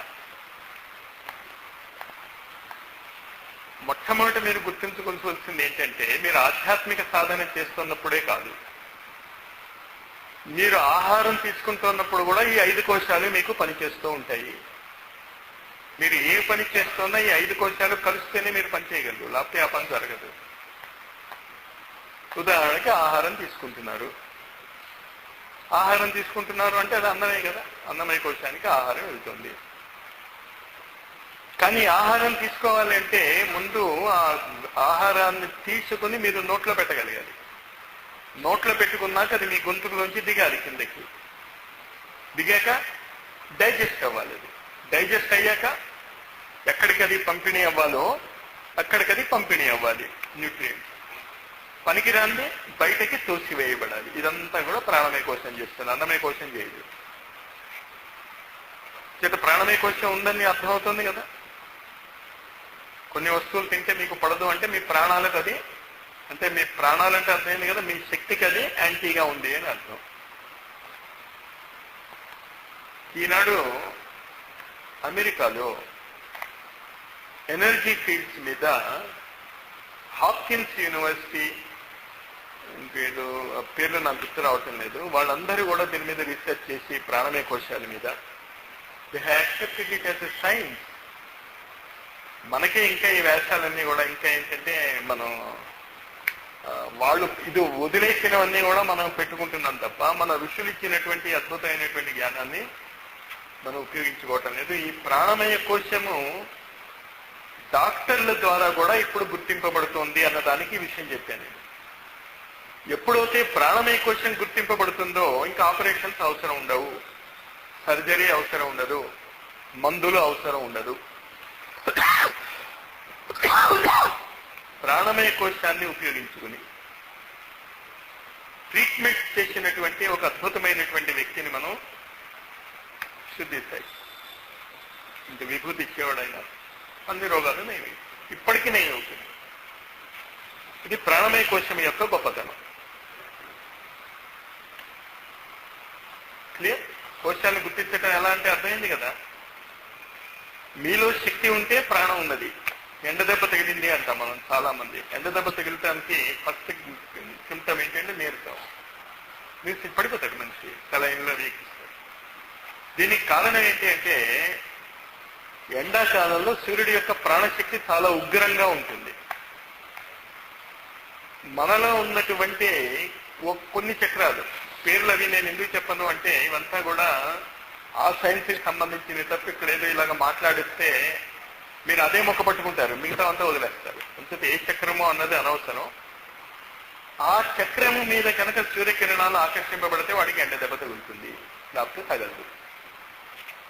ప్రాణశక్తి ఇంచేత వాడికి ఎండ దెబ్బ ఎందుకు తగులుతుంది అంటే ఆ క్షణంలో వాడి పక్కన చాలా మంది ఉంటారు. కానీ వీడు మాత్రము యాక్సిడెంటల్ గా ఆ చక్రము ఓపెన్ అవుతుంది. వీడికి సూర్యుడు యొక్క శక్తిని లాగుతాడు, తట్టుకోలేడు, పడిపోతాడు. ప్రాణమయ కోశం అంటే అర్థం లేదు. ఇందులో ప్రాణమయ కోశము అంటే అర్థం ఏంటి? చేసే ఓపిక. ఈ ప్రాణమయ కోశము చాలా తమాషాగా ఉంటుంది. మీకు నచ్చిన పని చేయడానికి ఓపిక చాలా వస్తుంది ప్రాణశక్తి, నచ్చని పనికి. అంచేత ఈ ప్రాణశక్తి ఆకర్షించుకోవాలి అంటే ఏకైక మార్గం ఏంటంటే ఆ పనిలో మీకు అభిరుచి ఉండాలి. అభిరుచి ఉంటే ఆటోమేటిక్గా చేసేస్తారు. నిన్న ఎండ ఎండ ఎండ అని చెప్తున్నాడు, గోవాలో వాళ్ళు మ్యాచ్ ఆడిస్తున్నారు. ఎవరు? ఏసీ రూమ్స్ లో కూర్చునేవాళ్ళు కదా, వాళ్ళందరూ కోటేశ్వర్లే కదా ఈ మాట, క్రికెట్ ప్లేయర్స్ అందరూ. మరి ఎండలో ఎందుకు ఆడగలిగారు అంటే ఇంట్రెస్ట్. అదే ఆఫీస్ పనికి పంపించాం అనుకోండి, ఎవడైనా ఇంత ఎండలో ఎలా వెళ్తాం సార్? మరి అంత ఎండలోనూ ఆఫీస్ ఎగ్గొట్టి అక్కడ వచ్చి చాలా మంది కూర్చున్నారు. గోవాలో రికార్డు బ్రేక్ చేసేటటువంటి వ్యక్తులు వచ్చారు క్రికెట్ మ్యాచ్ చూడటానికి అని. ప్రాణశక్తి అంటే అర్థమైందా? ప్రాణమయ కోశం అంటే ఏంటో. ఈ ప్రాణమయ కోశాన్ని అభివృద్ధి చేసుకోవటానికి భోజనం ఎలాగైతే, ఫుడ్ ఎలాగైతే అన్నమయ కోశానికి అవసరమో, అభిరుచి, రుచి, టేస్ట్, ఇంట్రెస్ట్ ప్రాణమయ కోశానికి ఇంట్రెస్ట్, ఆహారం. క్లియర్? జత అన్నం తింటున్నప్పుడు అన్నం ఎలా తింటారో అన్నమయ కోశంతో మీరు ఏం తింటారు? మీకు రుచికరమైనటువంటి పదార్థాన్ని ఎక్కువ తింటారు. మీకు రుచి లేని దాన్ని. నాకు చాలా పెద్ద బాధ ఏమొచ్చేసింది అంటే డయాబెటీస్ వచ్చాయి. చాలా మంది వంకాయ కూర చేసి, వంకాయ కూర అంటున్నాను, కాకరకాయ కూర చేసి పెట్టేస్తున్నారు. ఎందుకు కాకరకాయ కూర చేసి పెడుతున్నారు అంటే మీకు చాలా మంచిది కాదు, వాళ్ళు తినరు. మన నేను తినాలా వద్దా? Naturally I don't like it. కానీ ఎందుకు తింటా? మంచిది కనుక. ఈ మంచిది అని నిర్ణయించేది మనస్సు, రుచి కాదు అక్కడ ఇంపార్టెంట్. అక్కడ మైండ్ అంటే జ్ఞానం. జ్ఞానం ఏం చెప్తుందంటే నిజమే నాయన, నీకు ఇది ఇష్టం లేదు, కానీ ఏం చేస్తాం, నీకు మంచిది అని డాక్టర్ చెప్పాడు. మనమే క్వశ్చన్ అర్థమైందా? అంటే నీకు ఇష్టం ఉన్నా నచ్చకపోయినా, మందు చేదుగా ఉన్నా మనం ఎందుకు మింగుతాం? మనస్సు, జ్ఞానం. మనస్సు అంటే ఇక్కడ జ్ఞానం అని గుర్తుంచుకోండి, బుద్ధి కాదు, జ్ఞానం. అంచేత మనం ఆహారం తింటున్నప్పుడు మరి మనోమయ కోశం కూడా పనిచేస్తూ ఉంటుంది కదా. కనీసం రోగాలు ఉన్న వాళ్ళకి, మిగతా వాళ్ళ సంగతి వదిలేద్దాం. రోగాలు ఉన్న వాళ్ళకి ఇది మంచిది కాదు, ఇది మంచిది, అంచేత మనోమయ కోశం పనిచేస్తుంది. కానీ మనోమయ కోశంతో పాటు విజ్ఞానమయ కోశం కూడా ఉందనుకోండి. వాడేం చెప్తాడు? రుచి లేదు, ఇది లేదు, అది లేదు, కేవలము రోగ నివారణకి మాత్రమే ఆహారం తీసుకోవాలి. ఈ ఎస్ఎస్వై ఫుడ్ అది ఏంటి రుచికరంగా ఏమి ఉండదు, కానీ ఎందుకు తింటావు అది? దీని in the long run it's very good for. అది విజ్ఞానమయ కోశ ఆహారం. అంటే ఆహారం తీసుకున్నప్పుడు విజ్ఞానమయ కోశం కూడా ఉన్నట్టేగా. కానీ ఇదంతా దేనికి? జీవించటానికి, టు లివ్. ఆనందం ఏంటి అంటే టు లివ్. ఎంత కష్టాల్లో ఉన్నా మనిషి బతకటానికి ప్రయత్నం చేస్తాడు, చావటానికి ఎప్పుడు ప్రయత్నం చేయడు. ఈ జీవితేచ్ఛ ఆనందమయ కోశం. ఇక్కడ పాయింట్ అర్థమైంది కదా ఎలా గుర్తించాలో. ఇది మీరు ఏ పని చేసినా ఈ 5 కోశాలు పనిచేస్తూనే ఉంటాయి. అయితే ఈ 5 కోశాలు జాగరణకి మీరు ప్రయత్నం చేయకండి, 5 కోశాలను స్ట్రెంథెన్ చేసుకోవటానికి ప్రయత్నం చేయండి. సరే, ఇంకా దీని తర్వాత క్వశ్చన్స్ కి ఈ టాపిక్ లోనే ఆన్సర్ వస్తుంది. వైశ్యం పుస్తకం ఉన్నవాళ్ళు చూసుకోండి. మొదటి పేరాలో ఏం చెప్పాడు అంటే, ఏ విద్య అయినా మీరు 2 రకాలుగా నేర్చుకోవచ్చు. ఫ్రమ్ నోన్ టు అన్నోన్, లేకపోతే ఫ్రమ్ అన్నోన్ టు నోన్. సాధారణంగా భారతీయ ఆధ్యాత్మికత ఎప్పుడు పైనుంచి మొదలెడుతుంది? ఆత్మ దగ్గర నుంచి మొదలెడుతుంది. ఆత్మ దగ్గర నుంచి మొదలెట్టి దాని లక్షణాలన్నీ చెప్పి ఇదంతా చెప్పి మన వరకు వచ్చేసరికి మనకి నీరసం వచ్చేసి చదవడం మానేస్తాం, అర్థం కాక. ఆధ్యాత్మిక జగత్తులో ఈ తప్పుని గుర్తించి మన ఋషులు దానికి ప్రత్యామ్నాయం ఏర్పాటు చేశారు. ఈ పురాణాలు, ఇతిహాసాలు ఇవంతా కూడా వేద విజ్ఞానే. చాలా మంది నన్ను అడుగుతారు, మాస్టారు మరి వేద విజ్ఞానం అని అంటారు మీరు, అది నిజంగా జరిగిందా? పిచ్చి ప్రశ్న. పిచ్చి ఏంటో తెలుసా నిజంగా జరిగిందా అని? గురుత్వాకర్షణ శక్తి జ్ఞానము, లేకపోతే వేదము. వేదము అంటే జ్ఞానము అని కదా అర్థం. అంచేత గురుత్వాకర్షణ శక్తి అంటే ఏమిటి? అది వేదము. మరి ఈ వేదముకి ఒక కథ చెప్తారు. న్యూటన్ అనేటటువంటి వ్యక్తి ఎక్కడో కూర్చుంటే పైనుంచి యాపిల్ కింద పడింది. ఎందుకు పడింది అని ప్రశ్నించాడు. జరిగిందా జరగలేదా అని? జరిగింది కదా. న్యూటన్ అనేటటువంటి వ్యక్తి ఉన్నాడు కదా, వాడికి అనుమానం వచ్చింది కదా. అది కరెక్టే, ఈ జ్ఞానము కరెక్టే, ఇతిహాసము జరగటము కరెక్టే, అందులో చెప్పబడినటువంటి జ్ఞానము కరెక్టే. ఇది ఎంత పిచ్చి పిచ్చి ఆలోచనలకి దారి తీసిందో తెలుసా? చాలా మంది అసలు ఇది ఇతిహాసం జరిగింది అని నమ్మరు. జరగంది అసలు నువ్వు కావ్య రూపంలో రాదు. మీరు చాలా ఇది మీరు చదివితే మీకు అర్థమవుతుంది. ఇది జరగనివి నువ్వు ఆలోచించవచ్చు, కానీ జరిగింది ఖచ్చితంగా నీకు అర్థమవుతుంది. పాయింట్ అర్థమవుతుందా? అంచేత ఈ థియోసాఫికల్ సొసైటీలో సోలార్ సిస్టమ్ గురించి వాళ్ళు దేంతో మొదలెట్టదలుచుకున్నారు అంటే, ఎక్కడో సూర్యుడు ఉన్నాడు, ఆ సూర్యుడు లైవ్ అయిపోయాడు. లైవ్ అయిపోయిన తర్వాత ఎన్ని యుగాలు లైవ్ అయి ఉన్నాడో తెలీదు. తర్వాత అతనికి మళ్ళీ యాక్టివ్ అవ్వాలి అనుకున్నాడు. ఆ యాక్టివ్ అవ్వాలి అనుకున్న తర్వాత ఈ పృథ్వీ గ్రహం ఏర్పడటానికి మళ్ళా చాలా యుగాలు, చాలా మన్వంతరాలు పట్టింది అని మొదలవుతుంది. కన్ఫ్యూజనే కదా. సీక్రెట్ డాక్టరీన్ అలా మొదలవుతుంది. అంచేత సీక్రెట్ డాక్టరీన్కి చాలా మందికి అర్థం అవుతుంది.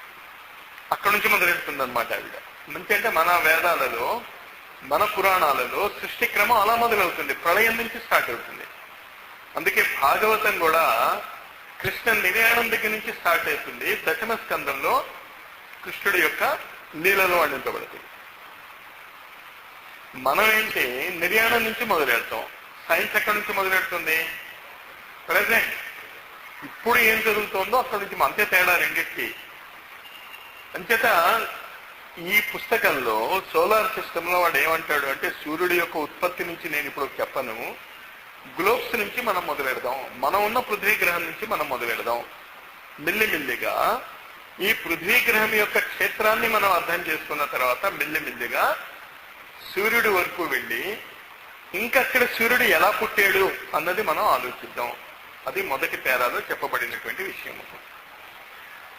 రెండవది చూడండి, the earth and other planets are known as globes.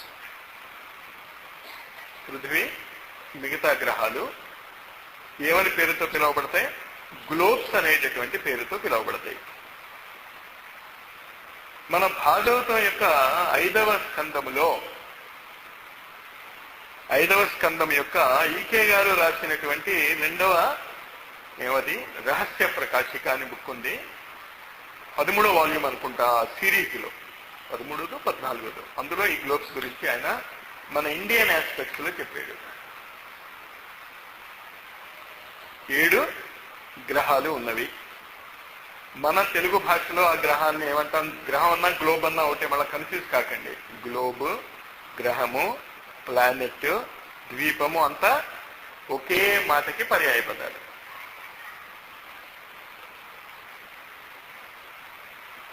Next, our own earth is one of a series of 7 globes. ఇక్కడ నుంచి చాలా జాగ్రత్తగా అర్థం చేసుకోండి. మొత్తము గాయత్రి మంత్రము యొక్క సాధన రహస్యాలన్నీ కూడా ఇందులో వచ్చేస్తాయి. ఆ సాధన రహస్యాల గురించి నేను ఈ 2-3 రోజుల్లో వివరించి చెప్పను. కానీ ఆ సాధన రహస్యాలు మీరు అర్థం చేసుకోదలుచుకుంటే, గురువు గారు రాసినటువంటి గాయత్రి మహావిజ్ఞాన్ 3 భాగాలు ఉన్నాయి. మీరు దాన్ని టెక్స్ట్ బుక్ లాగా దయచేసి చదవండి. మీరు భలే వేషాలు వేస్తున్నారు. మీరు నిజంగా ముందుకు వెళ్ళదలుచుకుంటే టెక్స్ట్ బుక్ లాగా చదవండి. అది తెలుగులో ఉండేది కదా. మరి తెలుగులో ఉన్న పుస్తకం మీరు 3-4 రోజుల్లో ఎందుకు పూర్తి చేయలేరు? 3 పుస్తకాలు ఇక్కడికి వచ్చి కూర్చొని చదువుకోండి, మీకు అర్థమవుతుంది. పాయింట్ అర్థమైంది కదా. ఈ సంవత్సరం మీరు అలాగా ఊపగండి, చూడండి మీరు ఎంత ఎత్తుగా ఎదుగుతారు. మాస్టర్ ఒకవేళ మాస్టర్ మీ వరకు అయినా రాగలవా అని, ఖచ్చితంగా రాలేవని చెప్పారు. నా వరకు నువ్వు రాలేవు. ఎందుకంటే నేను ఇంటర్మీడియట్లో కెమిస్ట్రీ చెప్పిన వాళ్ళందరూ డాక్టర్స్, ఇంజనీర్స్ అయ్యారు, కానీ నేను కెమిస్ట్రీ లెక్చరర్గానే ఉండిపోయాను. మీరేమవుతారో, ఏ డాక్టర్స్ అవుతారు, ఏ ఇంజనీర్స్ అవుతారో మీరు నాతో పోల్చుకుంటారు. ఏంటయ్యా పాయింట్ అర్థమైందంటే ఖచ్చితంగా మీరు నా అందుకు రాలేదు, నాకంటే చాలా పైకి వెళ్ళగలుగుతారు. కండిషన్ ఏంటి అంటే కెమిస్ట్రీ చెప్పినట్టు చదవాలి కదా. చదవకుండా ఎట్లా వస్తారు? ఎంట్రన్స్ టెస్ట్ రాయాలి కదా మీరు. అంచేత hour own earth is one of a series of 7 globes. మన పృథ్వీ గ్రహము 7 గ్రహాల యొక్క ఒక శృంఖలలో భాగము. ఈ పాయింట్స్ గుర్తుంచుకోండి.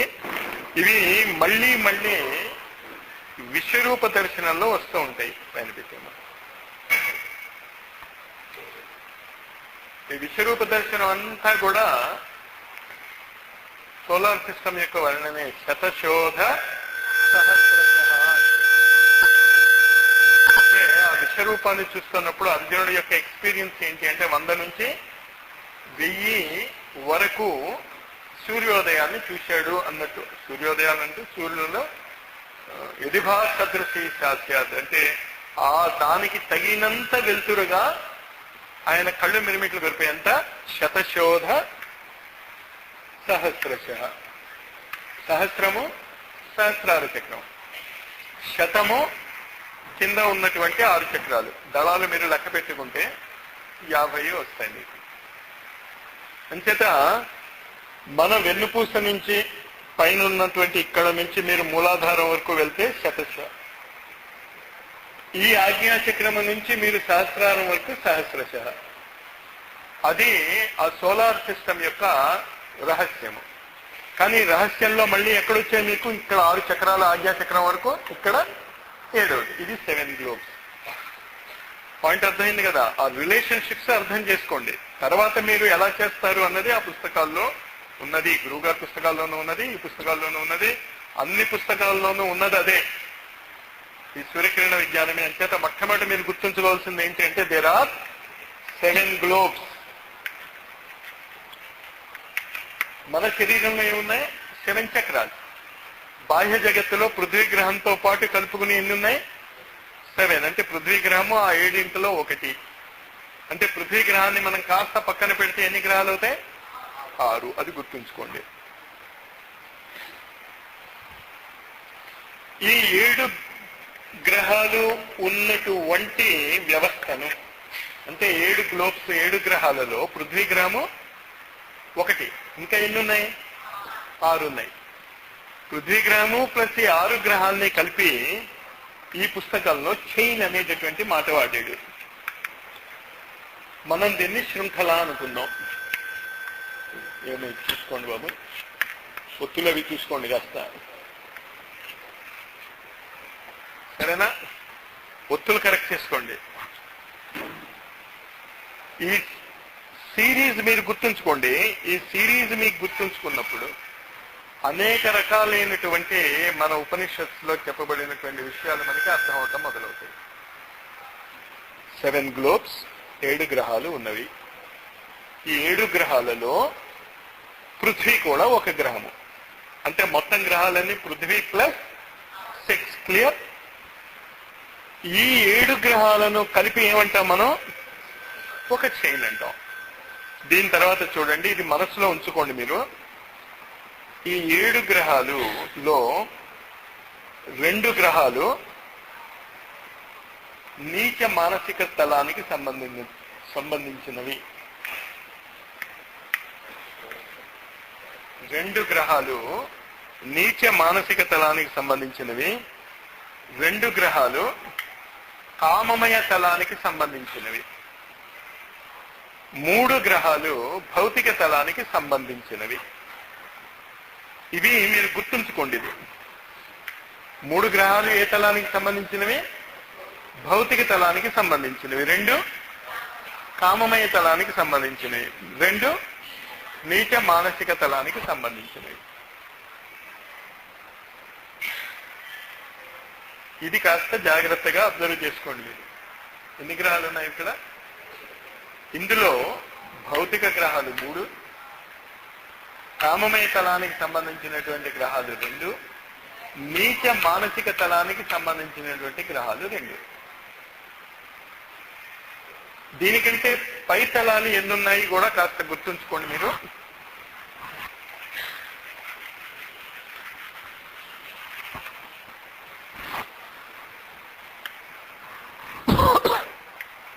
సైన్స్ ఆఫ్ మెడిటేషన్ అని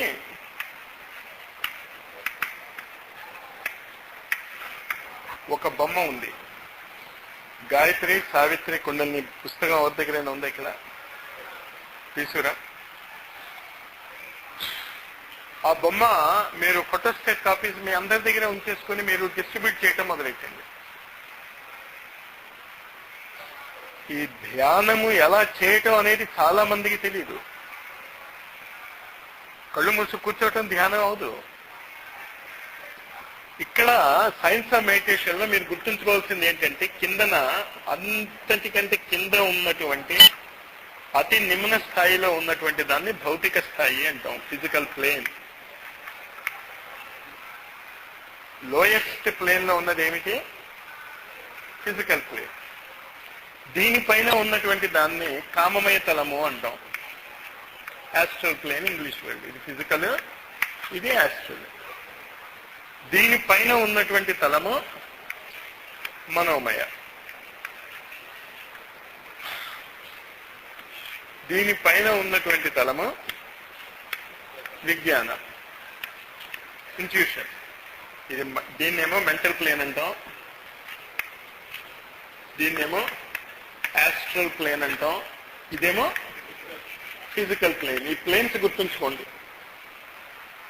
ఫిజికల్ ప్లేన్ భౌతిక తలము, కామమయ తలము యాస్ట్రల్ ప్లేన్, మనోమయ తలము మెంటల్ ప్లేన్. విజ్ఞానమయ తలాన్ని దీన్ని బుద్ధిక్ అని కూడా అంటూ ఉంటాం.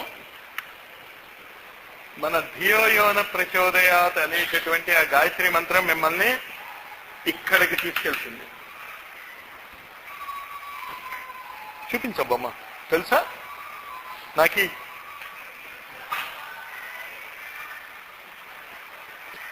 ఎవరో బాధ్యత తీసుకుని పటేల్ దగ్గర ఉంటే ప్రింట్అవుట్స్ ఈజీగా వచ్చేస్తాయి.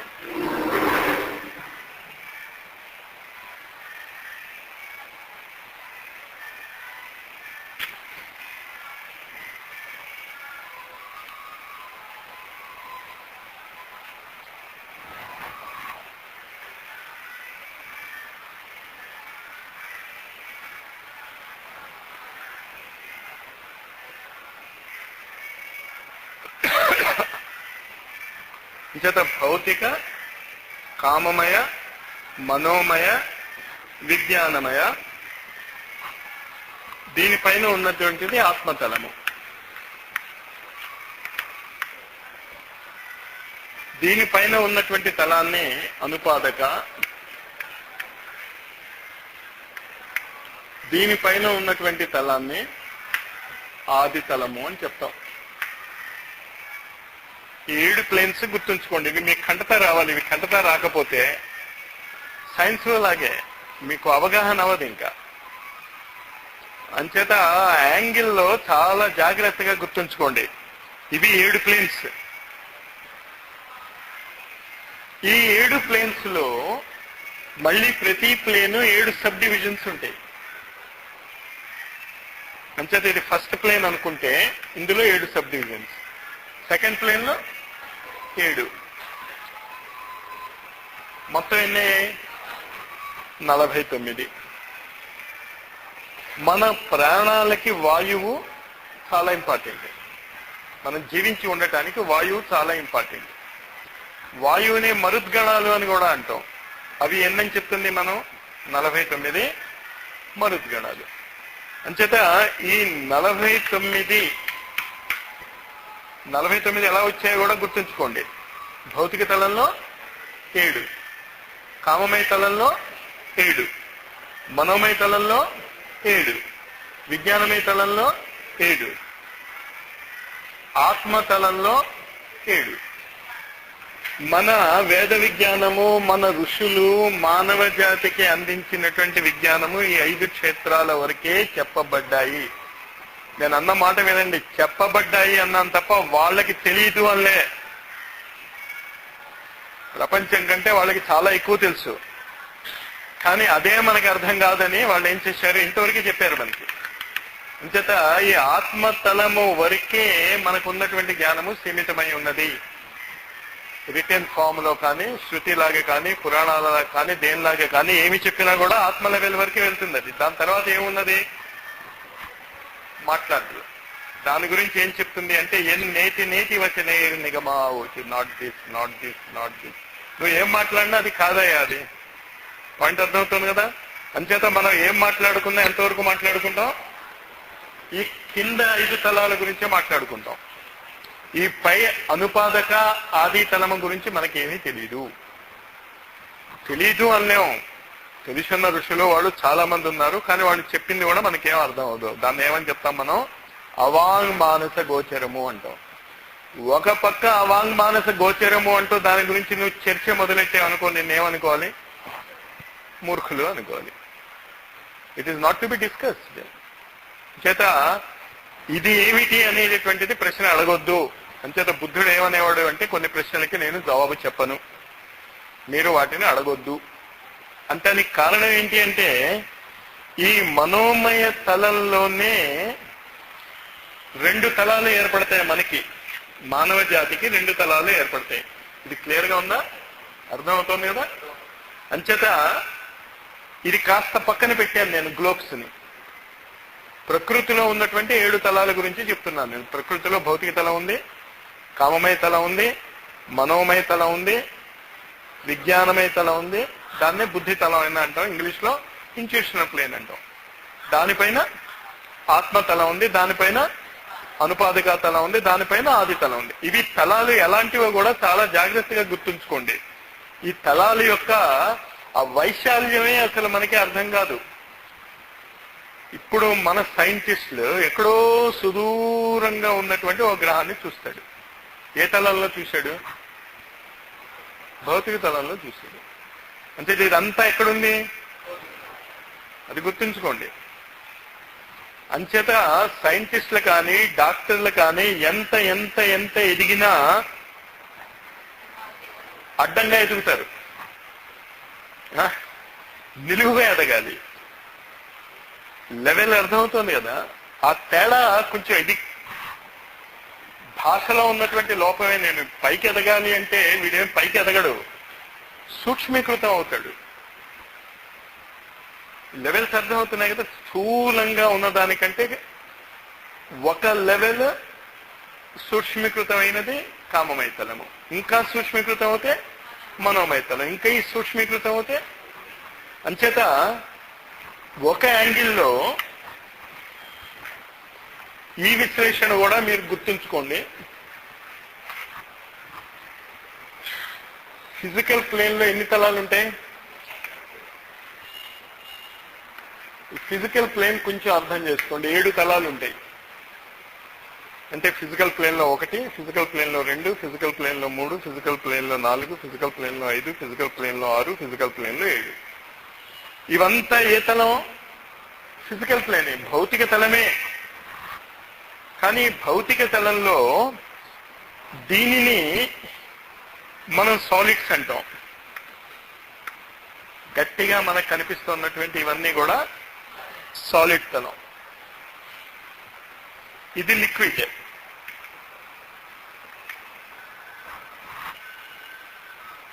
ఇది ఈ పైవి ఏ తలంలో ఉన్నాయి? ఫిజికల్ ప్లేన్లోనే ఉన్నాయి. కానీ మనకి ఇంకా దాని గురించి అవగాహన లేదు. అంచేత ఈ మూడింటికి థియోసాఫికల్ లిటరేచర్ లో ఇచ్చినటువంటి పేరు ఏంటి అంటే ether. Etheric 1, etheric 2, etheric 3, etheric 4.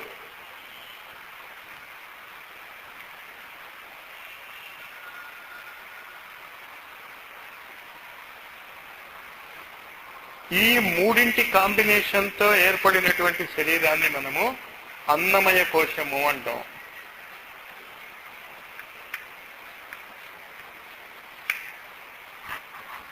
అంటే అన్నమయ కోశాల్లో ఏమేమి ఉన్నాయి? సాలిడ్స్ ఉన్నాయి, లిక్విడ్స్ ఉన్నాయి, గ్యాసెస్ ఉన్నాయి. ఈ పైన ఉన్నటువంటి దీన్ని ఈథరిక్ బాడీ అంటాం.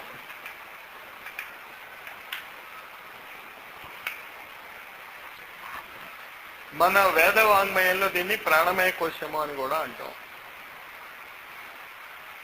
కానీ యాక్చువల్ గా దీనిని మనం నర్వస్ బాడీగా ట్రీట్ చేయవచ్చు.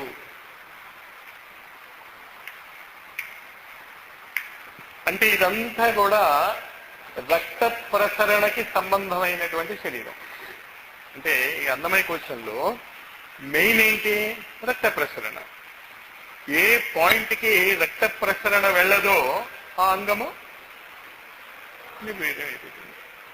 కానీ ఏ విధంగా అయితే మన శరీరంలో ఎన్ని రక్త ప్రసరణ నాడులు అనకూడదు, వాటిని ఏమంటాం? వెసల్స్, బ్లడ్ వెసల్స్, నాళికలు. నాడి అనేది ఇటు వస్తాం మనం. కొంచెం ఆ భాష మనం కన్ఫ్యూజ్ అవటం లేదు కదా. భౌతిక శరీరము యొక్క ఉనికి దేని మీద ఉన్నది? రక్త ప్రసరణ మీద ఉన్నది.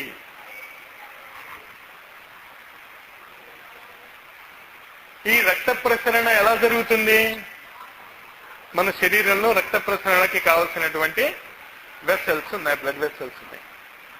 ఒక్కసారి మన హార్ట్ ఇలా కొట్టుకుని ఇలా అంటుంది. దాన్ని సిస్టాల్, డయాస్టాల్ అని సైంటిఫిక్ పీపుల్ అంటారు. అంటే నిమిషానికి సుమారు అది 72 సార్లు కొట్టుకుంటుంది. ఇలా ఒకసారి కొట్టుకొని వదిలితే ఆ నెత్తురు 60,000 మైళ్ళు ప్రవహిస్తుంది మన శరీరంలో. You ask any doctor, he will confirm it. మన శరీరంలో ఈ రక్త ప్రసరణ ఎంత జరుగుతుంది? మనకేముంది? 6 అడుగులే 5 అడుగులే అంటున్నాం. కానీ ఆ నాళాల పొడుగు కనుక మీరు విస్తరింపజేస్తే 60,000 మైళ్ళు, లేకపోతే 1,25,000 కిలోమీటర్ల పొడుగుంటుంది. ఎందుకు ఇది చెప్తున్నాను?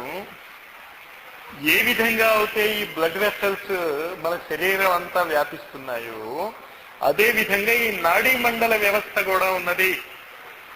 కానీ కాస్త ఈ నాడీ మండల వ్యవస్థ అర్థం చేసుకోండి. మన ఋషులు చెప్పిన నాడీ మండల వ్యవస్థ, ఈనాడు సైంటిస్ట్ చెప్తున్న నాడీ మండల వ్యవస్థ ఒకటే, కానీ ఒకటి కాదు.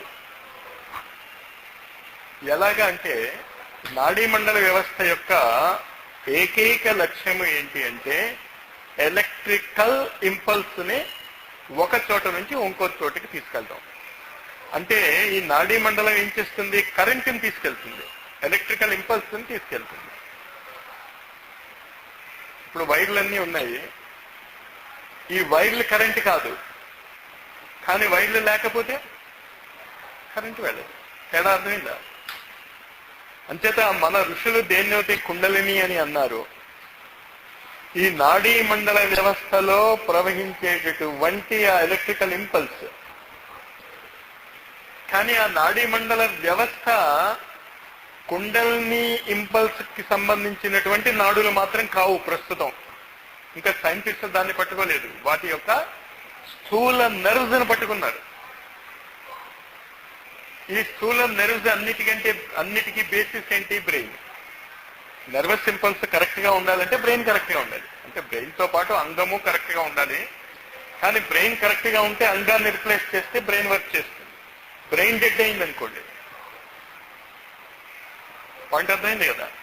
ఇది 7 కాస్త జాగ్రత్తగా మీరు మనసులో ఉంచుకుంటే రాబోయేటటువంటి రోజుల్లో మీరు ఆధ్యాత్మిక జగత్తులో ఉండేటటువంటి విజ్ఞానాన్ని, చక్ర సాధనను, కుండలిని సాధనను, ప్రాణాయామాలను పద్ధతిగా చేసుకోగలుగుతారు.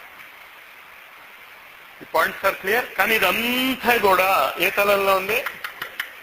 అంతేత ప్రస్తుతం సైంటిస్టులు ఎంతవరకు వచ్చారు? ఫిజికల్ ప్లేన్ లో ఉన్నటువంటి గ్యాస్ దాటారు. ఇంకా ఈథరిక్ 4, 3, 2, 1 లోకి రావాలి. మన ఋషులు చెప్పినటువంటి మొత్తము ప్రాణమయ క్వశ్చన్లో చెప్పబడినట్టు 72,000 నాడులు, సుందరాకాండలో చెప్పబడినటువంటి హనుమంతుడి యొక్క యాత్ర, కుండలిని యాత్రే చెప్తుంది. మొత్తము రామాయణము షట్చక్ర సాధన అని అర్థం చేసుకోండి. అది ప్రకృతిలో రామాయణంగా జరిగింది, అది వేరే విషయం.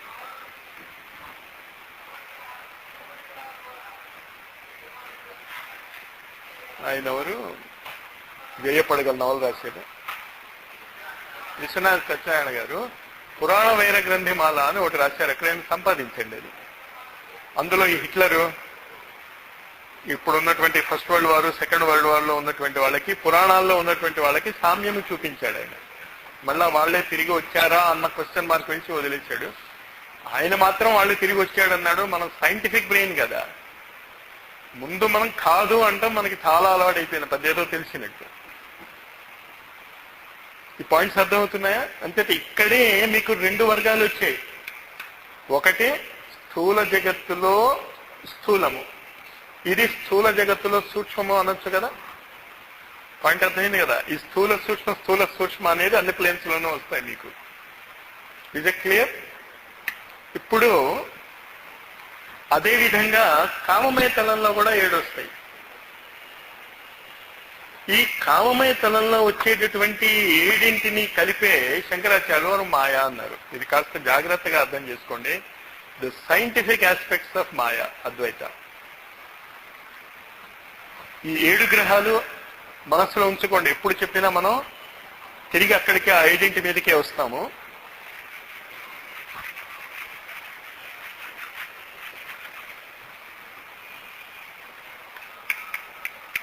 x plus y something something is equal to a plus b plus c something something something అన్నాం అనుకోండి. ఓ ఈక్వేషన్ ఉంది, ఈక్వేషన్ లో ఏం రాసాం? x plus y plus z అన్నాం, ఇక్కడ a plus b plus c అన్నాం, 3. ఈ ఈజ్ ఈక్వల్ టు ఉందా లేదా, ఇది దీనికి సమానము అని నేను నోట్తో చెప్పాను నేను మీతో. ఈ ఈజ్ ఈక్వల్ టు అనే దానికి ఉనికి ఉన్నదా లేదా? ఈ వస్తువుతో సమానము అన్నాను నేను. ఈ వస్తువు ఈజ్ ఈక్వల్ టు అనే వస్తువు ఉందా అని అక్కడ ప్రశ్న అర్థమైందా? ఒక భావం ఉంది, ఇది దీనికి సమానము అని చెప్తున్నాను నేను. అది చెప్పటానికి నేనేం చేశా? ఇది ఉన్నదా లేదా ప్రకృతిలో? ప్రకృతిలో లేదు. నువ్వు చెప్తున్నావు ఏమని? ఇది దీనికి సమానము అని. అలాగే మానవ జాతి ఇటు ఉన్నటువంటి 3 తలాలకి, ఇటు ఉన్నటువంటి 3 తలాలకి ఒక యోగకారకుడు కనుక టెక్నికల్ గా అసలు మానవ జాతి లేదు. కన్ఫ్యూజ్ అవుతారా? అది మనసులో పెట్టుకోండి. అర్థమవుతే అర్థమవుతుంది మీకు, అర్థం కాకపోయినా పర్వాలే. పాయింట్ అర్థమైంది కదా. అంచేత ఈ మానవ జాతికి టెక్నికల్ గా అసలు ఉనికి ఉన్నదా? కానీ వీడి ఉనికి ఏం చెప్తుంది? ఇది ఇలా వెళ్తుంది. అది అలా మనసులో పెట్టుకోండి. ఎందుకని చెప్తున్నాను అంటే, ఈ సైంటిఫిక్ ఎంత లెవెల్కి వెళ్ళిపోయారంటే సైంటిస్టులు, అసలు మొత్తము మానవ జాతి లేదు, అసలు ఇదంతా మిథ్య అంటానికి కారణం ఈ యాంగిల్లో చెప్పడం. ఈ యాంగిల్లో నిజంగా లేదు. ఈక్వేషన్ ఉందా? కానీ ఈక్వేషన్ ఉందిగా. అర్థమవుతున్న పాయింట్. ఇది దీనికి సమానము అనేది ఉన్నది, కానీ ఇది దీనికి సమానము అని చెప్పేటటువంటి ఆ సమానత్వము ఉన్నదే, అది యోగము. అందుకే శ్రీకృష్ణుడు ఏం చెప్తాడు అంటే, అక్కడ సమత్వం యోగ ఉచ్యతే, ఈక్వలైజింగ్ ఫ్యాక్టర్ ఈజ్ యోగా. అది అలా పక్కన ఉంచుకొని ఇచ్చారంటే అంత ఈజీగా మనం దాన్ని ఎక్స్ప్రెస్ చేసుకొని డిస్కస్ చేసేసుకుంటే ఇంకా మనం ఎక్కడున్నాం? భౌతిక తలం గురించి మాట్లాడుతున్నాం. ఇంకా కామమయ తలం దాటాలి, మనోమయ తలం దాటాలి. అదంతా దాటాక, ఆది అనుపాదక అంతా దాటాక ఓ విచిత్రమైనటువంటి మాట మీకు చెప్తారు అక్కడ. ఇదంతా కూడా భగవంతుడి యొక్క భౌతిక తలమే అని. అంటే ఏంటి? మనం ఈ భౌతిక తలంలో చెప్పేశాను నేను. మనం ఈ యొక్క భౌతిక తలంలో ఏమేం చెప్పుకున్నాం? స్థూల, liquid, gas, etheric 4, etheric 3, etheric 2, etheric 1 అని చెప్పుకున్నాం మనం. అంటే ఇదేంటి? మన యొక్క భౌతిక తలములోని 7 భాగాలు. భగవంతుడి యొక్క భౌతిక తలంలోని 7 భాగాలనే మన యొక్క 7 తలాలుగా చెప్పుకుంటున్నాం. అంటే మనం ఆది తలానికి వెళ్ళిపోతే అది భగవంతుడి యొక్క ఈథరిక్ 1 అవుతుంది. పాయింట్ కొంతమంది కన్ఫ్యూజ్ అయ్యారు, మళ్ళీ చూడండి.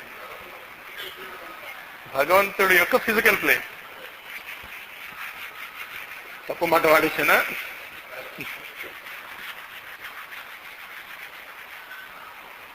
ఈ ఈక్వేషన్ కూడా గుర్తుంచుకోండి. Solid, liquid, gas, etheric 4, etheric 3, etheric 2, etheric 1. ఇవి మన స్థూల జగత్తు యొక్క 7 భాగాలు. ప్రకృతిలో ఉన్నటువంటి 7 భాగాలు మనం ఎలా చెప్పుకుంటున్నాం? ఫిజికల్, ఆస్ట్రల్, మెంటల్, బుద్ధి ఆర్ ఇంట్యూషనల్. ఆ 2 గుర్తుంచుకోండి. దాని తర్వాత అనుపాదక,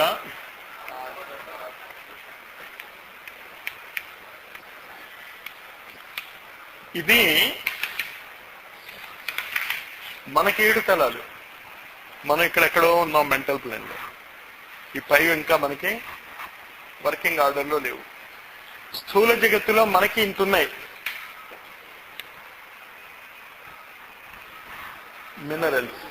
మినరల్స్ కంట్రోల్లోకి వచ్చాయి, లిక్విడ్స్ కంట్రోల్లోకి వచ్చాయి, గ్యాస్ కంట్రోల్లోకి వచ్చింది.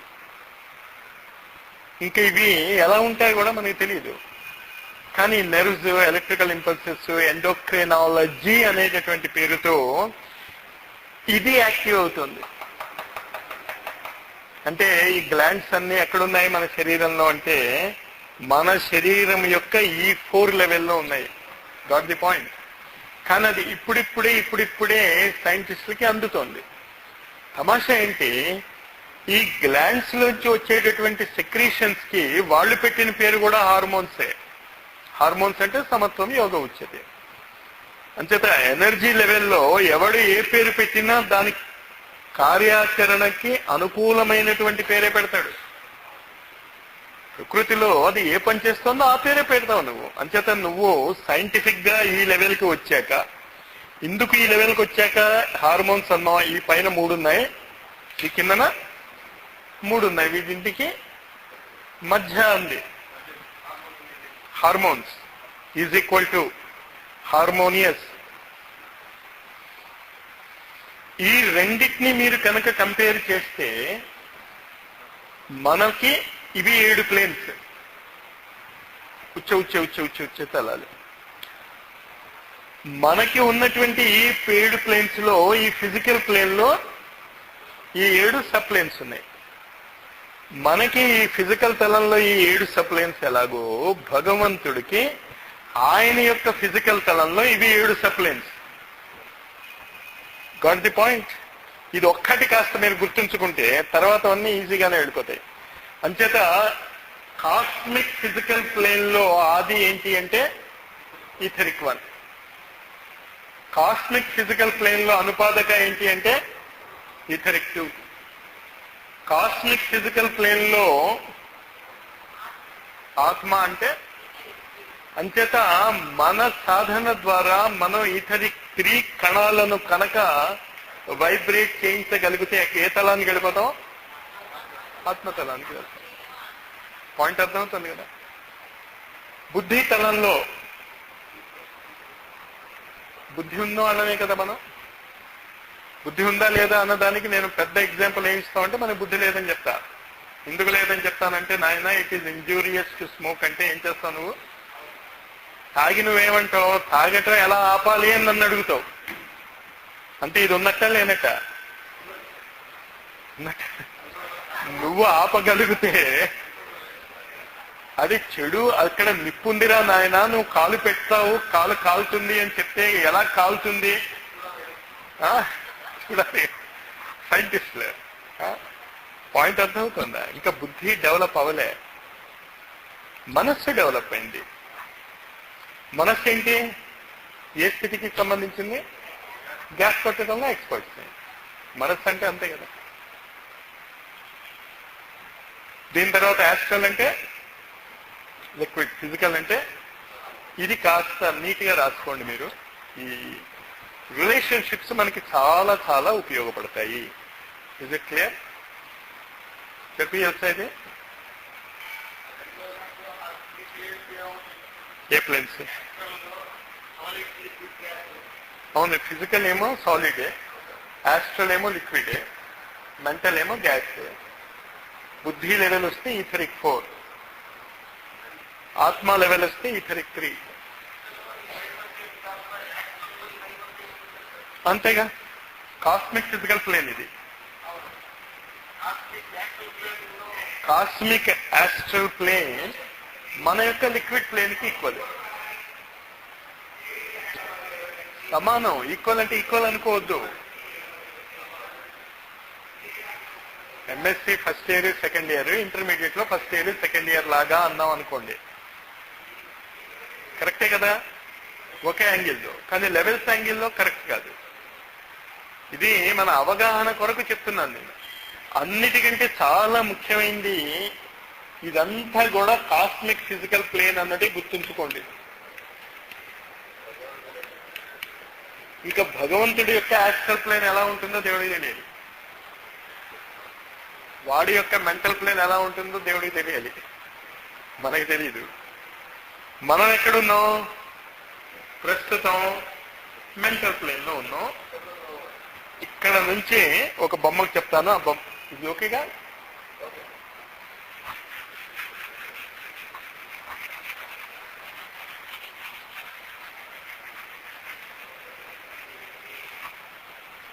నాలుగు మాటలు కాస్త జాగ్రత్తగా గుర్తుంచుకోండి. మాయా,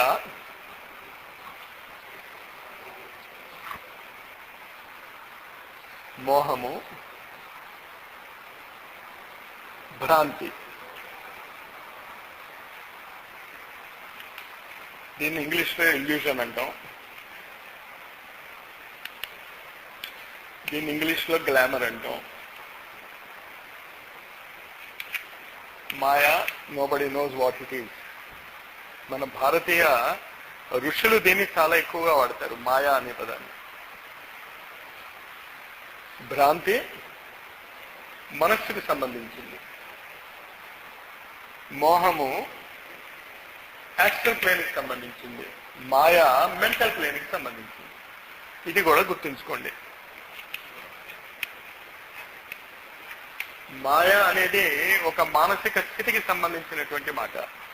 మోహము అనేటటువంటిది కామమయతనము, కోరికలకి సంబంధించినటువంటి మాట, గ్లామర్ కి సంబంధించినటువంటి మాట. ఈ మాటలన్నీ మనం చాలా కరెక్ట్ గానే వింటూ ఉంటాం. సినీ గ్లామర్ అంటాం, సినీ మాయా అనం, మాయా జాలం అని మనం అనొచ్చు. కానీ యాక్చువల్ గా దాని పేరేంటది? గ్లామర్.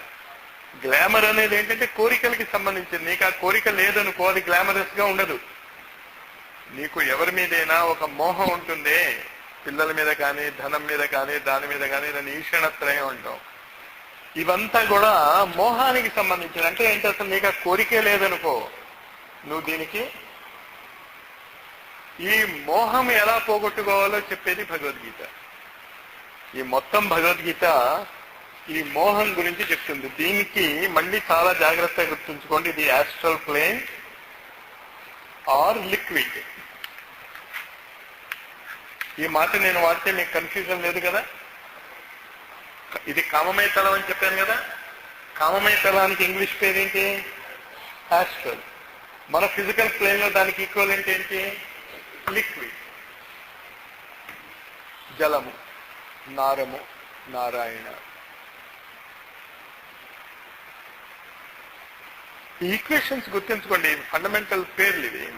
ఈ మాయా అనేది ప్రస్తుతం నేను తీసుకురాను, కానీ ఇవి రెండు మనకి చాలా ఇంపార్టెంట్. మానసిక తలంలో భ్రాంతి, కోరికల తలంలో మోహం. నష్టో మోహ స్మృతిర్లబ్ధ్వా తత్ప్రసాదాత్ మయాచ్యుత స్థితోస్మి గత సందేహ కరిష్యే వచనం తవ. మొత్తం భగవద్గీత ఈ మోహం, ఈ గ్లామర్ పోగొట్టుకునేటటువంటి విద్య అని గుర్తుంచుకోండి. ఇంకా గ్లోబ్స్కి వద్దాం మనం. ఎన్ని గ్లోబ్స్ ఉన్నాయి ఇక్కడ? 2 లోవర్ మెంటల్లో ఉన్నాయి, 2 ఆస్ట్రల్ ప్లేన్ లో ఉన్నాయి, 3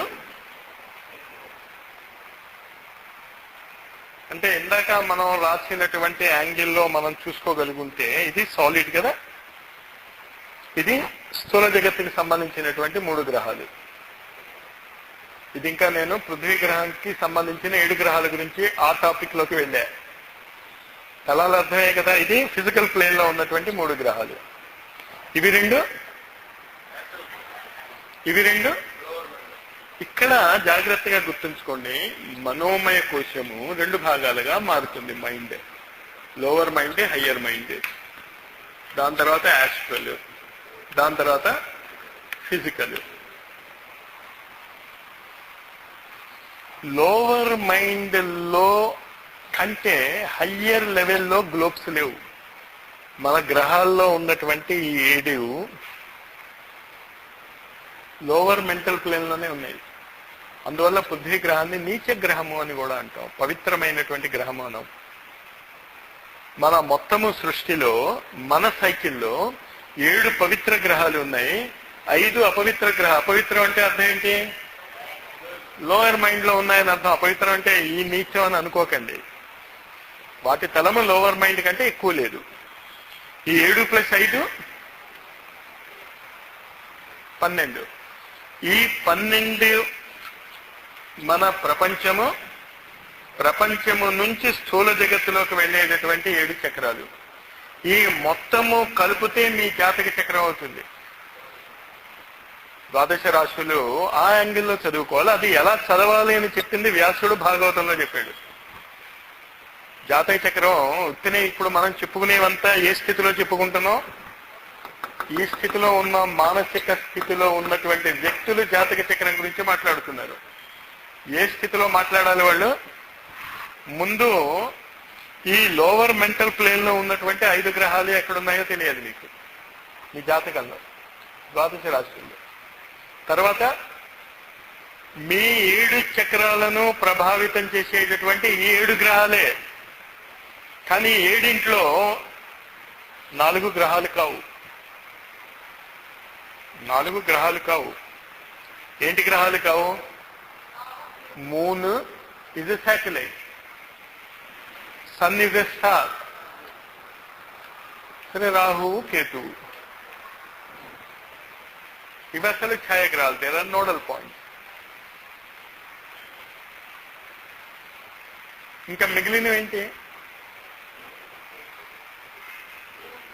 మిగిలిన గ్రహాల పేరు చెప్పండి, తెలుసుగా. కుజుడు,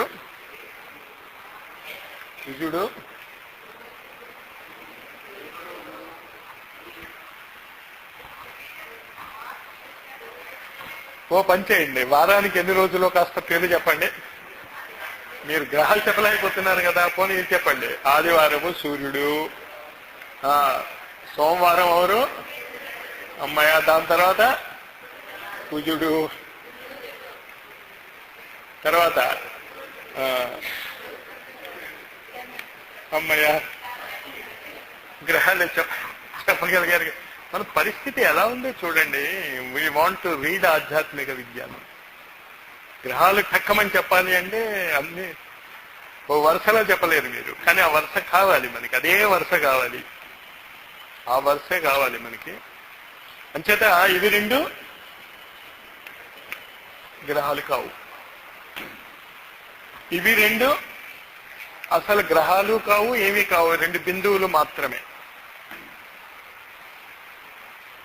ఛాయాగ్రహాలు అంటాం వాటిని. ఇంకా మిగిలినవి ఎన్ని?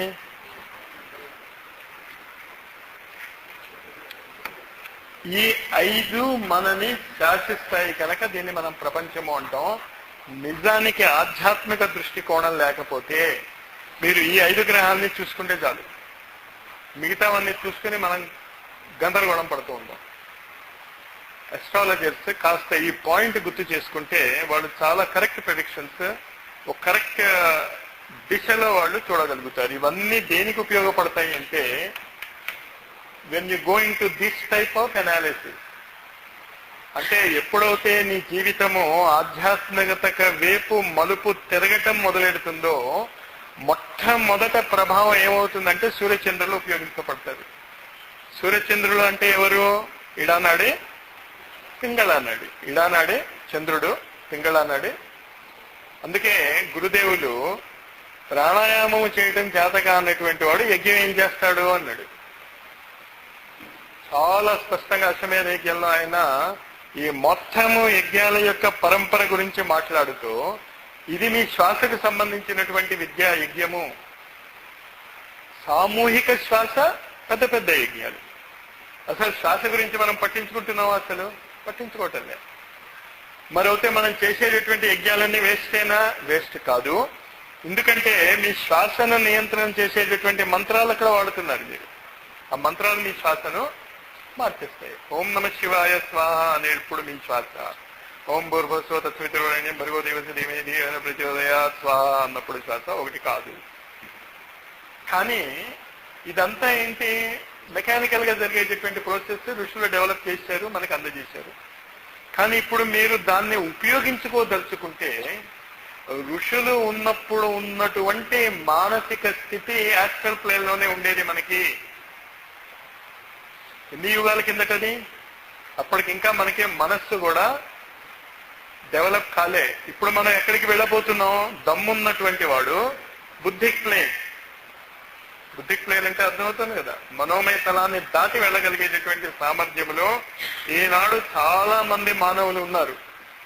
వాళ్ళు ఈ యజ్ఞాలను ఎలా ఉపయోగించుకోవాలో చెప్పినటువంటి వ్యక్తి శ్రీరామ్ శర్మ ఆచార్య అవుతే, మనం ప్రతిదాన్ని ఏం చేస్తామంటే కిందకి లాగేస్తాం. ఆ లెవెల్కి వెళ్ళాం మనం కిందకి. నీ గురువుని కూడా నువ్వు కిందకి లాగుతావు. కానీ గురువుని కిందకి లాగితే గురువు ఏం కింద పడడు. కలెక్టరు చాలా పెద్ద పోస్టులో ఉన్నాడు, ఇంటికి వెళ్ళాడు, మనవాడు తాత నువ్వు గుర్రం కా అన్నాడు. లేకపోతే ఏనుగు కా అన్నాడు. సరే నాయన అని వాడిని వీటి మీద ఎక్కించు తిరిగితే వాడి పోస్ట్కి ఏమైనా భంగం వాటిల్లుతుందా? ఇంకా ఎవడైనా చూస్తే ఏమంటాడు? ఎంత మంచి వాళ్ళు కలెక్టర్ పాపం. మనం అందరం గురువుల్ని ఎలా వాడుకుంటున్నాం అంటే, నువ్వు గుర్రంగా, ఏనుక్క, నా ఈ కోరిక తీర్చు, నా ఆ కోరిక తీర్చు. అర్హత లేని గురువులు కూడా తీర్చలేరు, అది అర్థం చేసుకోండి. అందువల్ల ఈ పాయింట్ చాలా జాగ్రత్తగా అర్థం చేసుకోండి. ఇప్పుడు నేను చెప్తున్నటువంటి పాయింట్లో 5 ఈ గ్రహాలు, కుజుడు, గురుడు, శుక్రుడు, బుధుడు, శని. ఈ గ్రహాలన్నింటిలో కూడా ఆధ్యాత్మిక జగత్తుకు ఉపయోగపడేటటువంటి గ్రహం ఇదొక్కటే. అందుకు గురువారాలు మనకి చాలా ముఖ్యం. ఆ గురువారాల నాడు కూడా గురుహోర చాలా ముఖ్యం. మరి అది అంతా మనం ఉపయోగించుకొని ప్రయత్నిస్తే ఏదైనా ఒక లైన్లో పడతాం మనం. అందుకు ఈ క్లాసెస్ అంతా కూడా. ఈ 7+5 అర్థమవుతుందా మీకు? ఇవేంటి? 5 కోశాలు, ఇవి 7 చక్రాలు. ఇవి 2 కలిసి ఏం చేయాలి అంటే, మనలో ఉన్నటువంటి 3 గ్రంథుల్ని భేదించాలి. చేత 5 + 7 + 3 మొత్తం ఎంత అయింది? ఇది మన విద్యలు. శ్రీచక్రంలో ఈ 14 గురించే చెప్తాడు. శ్లోకం నాకు గుర్తు రావటం లేదు. ఇంద్రుడు, మనువు, కుబేరుడు, నంది, మొత్తము సుందరకాండ మీద చదువుతున్నప్పుడు ఓ విచిత్రమైనటువంటి సన్నివేశం వస్తుంది. మరి మీరు సుందరకాండ ఎంతమంది చదువుతున్నారో నాకు తెలియదు, చదువుతున్న వాళ్ళు ఎంతమంది అర్థం చేసుకొని చదువుతున్నారో నాకు తెలియదు. అందులో రావణాసురుడికి హనుమంతుడు నందికేశ్వరుడుగా కనిపిస్తాడు. ఎందుకు అలా కనిపిస్తాడు, ఎందుకు అలా పోల్చాడని వాడు ఆలోచించాడు. నంది శ్రీచక్ర ఉపాసనలో చాలా ప్రముఖమైనటువంటి పాత్ర వహిస్తాడు. సరే, మనం అటు వెళ్ళొద్దు. ఎక్కడికి వస్తున్నాం మనం? మళ్ళా 2 నీచ గ్రహాలు మనోమయ తలంలో, 2 కామమయ తలంలో ఉన్నటువంటి గ్రహాలు, 3 ఫిజికల్ ప్లేన్ లో ఉన్నటువంటి గ్రహాలు. ప్రకృతిలో ఇదొక్కటే అర్థం చేసుకున్నాక, రాత్రిపూట మీరు నిద్రపోతున్నప్పుడు ఈ ప్రక్రియని మీరు చేయగలిగితే రమణ మహర్షి పొందిన అనుభూతి మీరు పొందగలుగుతారు.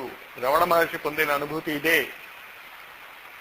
చాలా సార్లు ఆయన చెప్పాడు కూడా.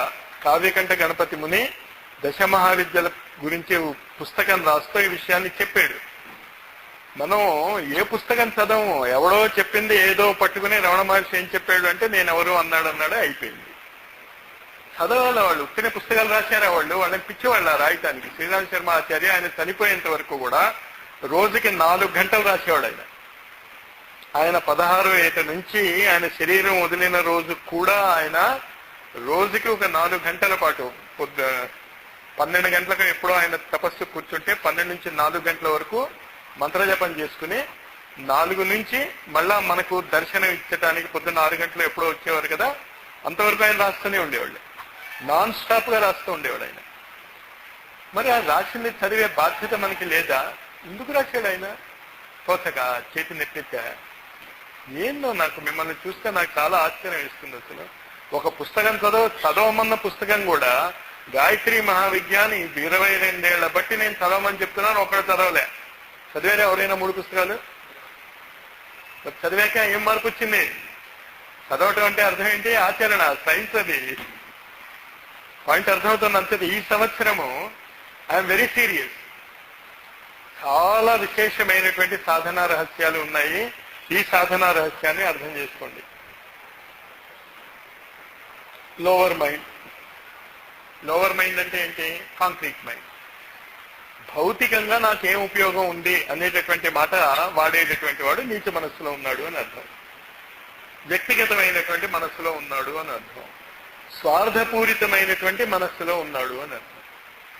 ఈ స్వార్థపూరితమైనటువంటి మనస్సులో ఉన్నటువంటి వాడు ఆలోచించిన ప్రతి ఆలోచనలను ఆచరణగా మార్చలేడు.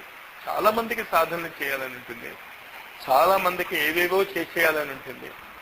కానీ అవి ఎందుకు చేయలేడు అంటే ఈ మానసిక స్థితిలోంచి కామమయ తలంలోకి ఇవి దిగవు. అంతటి ఈ మొత్తం సృష్టి కూడా భగవంతుడి యొక్క కామమయతనం. సకామయత కోరుకున్నాడు. కానీ నీ కోరికను ఆయన కోరికతో ఈక్వల్ చేయకు. ఆయన్ని దయచేసి మన లెవెల్కి దించకండి. ఈక్వేషన్ చెప్తున్నాను అంతే. అంటే యూనివర్సిటీలో వైస్ ఛాన్సలర్ ఎలా ఉంటాడో స్కూల్లో హెడ్ మాస్టర్ ఎలా ఉంటాడో అన్నాను అనుకోండి. ఎగ్జాంపుల్ కరెక్టే, కానీ హెడ్ మాస్టర్కి వైస్ ఛాన్సలర్కి ఉన్న తేడా తెలుసు కదా. అలాగే భగవంతుడి యొక్క కోరికకి మన కోరికలకి చాలా తేడా ఉంది. కానీ కోరికలు అనేటటువంటి వాటిలో సామ్యం ఉంది. అంచేత ఈ మానసిక స్థితి నుంచి, స్వార్థపరమైనటువంటి మానసిక స్థితి నుంచి నువ్వు కోరికల తలంలోకి దిగాలి. ఇది ఎప్పుడైతే నువ్వు దిగగలుగుతావో ఆచరణ దానంతట అదే జరిగిపోతుంది మనోవాక్కాయ కర్మలలో. దానికి నువ్వేమీ ప్రయత్నం చేయక్కర్లేదు. చేయవలసిన ప్రయత్నం ఏమవ్వాలి? నీ ఆలోచన కోరికగా మారాలి. మన ఆలోచనలు ఇప్పుడు కోరికగా మారటం లేదు. మీరు చాలా జాగ్రత్తగా అర్థం చేసుకోండి. చాలా విచిత్రమైనటువంటి మానసిక స్థితిలో ఉన్నాం మన వాళ్ళు. ఎవరికి ఏ కోరికలు లేవు. ఎవరికి ఏ కోరికలు లేవు. జరిగితే ఓకే, జరగకపోతే ఆల్టర్నేటివ్ చూసుకుంటామండి. ఫస్ట్ బిఎస్సిలో నేను క్లాస్కి వెళ్తున్నప్పుడు ఎప్పుడు మొదటి క్లాస్లో అడిగేవాడిని, ఏమయ్యా మీరు ఎందుకు ఫస్ట్ బిఎస్సికి వచ్చారు, ఎందుకు రాలేదు, ఎందుకు వచ్చామంటే ఎంసెట్లో సీట్ రాలేదు కనుక అనే తప్ప మాకు ఎంపీసీ చదవాలని ఉంది, మాకు బైపీసీ చదవాలని ఒక్కడు చెప్పలే. కానీ వాడు డిగ్రీ చదువుతున్నాడు అంటే కోరిక ఉండి చదువుతున్నాడా, కోరిక లేక చదువుతున్నాడా? ఆల్టర్నేట్ లేక. ఈ పాయింట్ చాలా జాగ్రత్తగా గుర్తుంచుకుంటూ ఈ పేర్లు గుర్తుంచుకోండి. ఏ, బి, సి, డి, ఈ, ఎఫ్, జి. ఇవి 7 గ్లోబ్స్కి హిస్టారికల్ సొసైటీ వాళ్ళు ఇచ్చినటువంటి పేర్లు. అంటే గ్లోబ్ ఏ అంటే అర్థం ఏంటి? ఈ 7 గ్రహాలలో నీచ మానసిక స్థితిలో ఉన్న మొదటి గ్రహము. గ్లోబ్ బి అంటే ఈ 7 గ్రహాల శృంఖలలో కామమయ తలంలో ఉన్నటువంటి గ్రహము. సి అంటే భౌతిక తలంలో ఉన్నటువంటి గ్రహము. డి అంటే అర్థం ఏంటి? ఇంకా అంతకంటే స్థూల జగత్తుకి అది దిగలేదు. డెన్సెస్ట్ అన్నమాట, స్థూలెస్ట్, స్థూలతమమైనటువంటి గ్రహము. దీన్ని ఇన్వర్జన్ అంటాం మనం. ఇన్వర్జన్ అంటే దిగటం, ఇన్వల్యూషన్ అంటాం. ఈ కింద వరకు వచ్చాక ఇంకా కిందకి దిగలేదు, అది ఇంకెక్కడికి వెళ్తుంది? పైకి వెళ్తుంది. కరెక్ట్ గా 2000 సంవత్సరం నాడు ఈ డీపెస్ట్ పాయింట్ కి దిగిపోయింది పృథ్వీ గ్రహం. ఇంకా దాని తర్వాత అది ఎక్కడికి వెళ్తుంది? చచ్చినట్టు పైకి వెళ్తుంది. అది 2000 AD యొక్క గొప్పతనం. మీకు తెలుస్తుందా తెలియదా అది వేరే విషయం. గురువులకు ఆ విషయం తెలుసు. అందువల్ల వాళ్ళు ఏం చెప్తారు? 21వ శతాబ్ది ఎందుకు ఉజ్వల భవిష్యత్తు అంటే, నీకు ఇష్టం ఉన్నా లేకపోయినా చచ్చినట్టు వెళ్తుంది, పైవైపుకి వెళ్తుంది. ఈ పైవైపుకి వెళ్ళేటటువంటి దాంట్లో ఒక సామ్యం అర్థం చేసుకోండి. నిద్రపోతున్నప్పుడు మీరు ఆ సామ్యాన్ని పట్టుకోగలిగితే పడుకున్నటువంటి వ్యక్తి నిద్ర లేవగానే ఇంకొక రూపంలో నిద్ర లేస్తాడు. అది కఠోపనిషత్తులో చెప్పబడినటువంటి రహస్యం. యముడి దగ్గరికి వెళ్ళాక నచికేతుడు ఏమంటాడో తెలుసా? యముడిని మొదట అడిగేది, నేను మళ్ళీ వెళ్తే నా తండ్రి నన్ను గుర్తించుగాక. కొడుకుని గుర్తించలేడా? ఎందుకు గుర్తించలేడు? ఎప్పుడు గుర్తించలేడు? ఈ శరీరంలో కాకుండా ఇంకో శరీరంలో కనుక పుట్టి ఉంటే గ్యారంటీగా గుర్తించలేడు. మనం ఈ కథలు చదువుతున్నప్పుడు మీరు గుర్తించుకోండి, ఋషుల గురించి చదువుతున్నాం మనం. మన బలహీనతలను, మన ఆలోచనలను వాళ్ళ మీద ఆరోపించకండి. అంచేది ఇక్కడ చూడండి, గ్లోబ్ ఏలో ఏం జరిగింది? మరి జీ ఏమైతుంది? ఇక్కడ ఏ విత్తనాలు నాటుకోబడ్డాయో ఆ విత్తనాలు అక్కడ ఏమవ్వాలి కదా? ఇవల్యూషన్. ఇది ఇన్వల్యూషన్, అది ఇవల్యూషన్. బి ఏమవుతుంది? ఇక్కడ నాటుకున్నవి ఇక్కడ, అంచేత ఏలో నాటుకున్నవి జీలో కోసుకుంటాం, బిలో నాటుకున్నవి ఎఫ్లో కోసుకుంటాం, సిలో నాటుకున్నవి ఈలో కోసుకుంటాం, డిలో నువ్వేం చెయ్యవు. D is equal to involution అయిపోయింది, ఇంకా ఈ ఛానల్ గుండా ఇవల్యూషన్ అవ్వాలి. ఇందుకే పృథ్వీ గ్రహం ఉన్నట్ట లేనట్ట? ఈక్వల్ టు ఇంకొకటి చెప్పి ఆపేస్తాను ఇవాళ. ఇది మార్స్ కుజగ్రహము, ఇది మెర్క్యూరీ బుధగ్రహము. Stop here.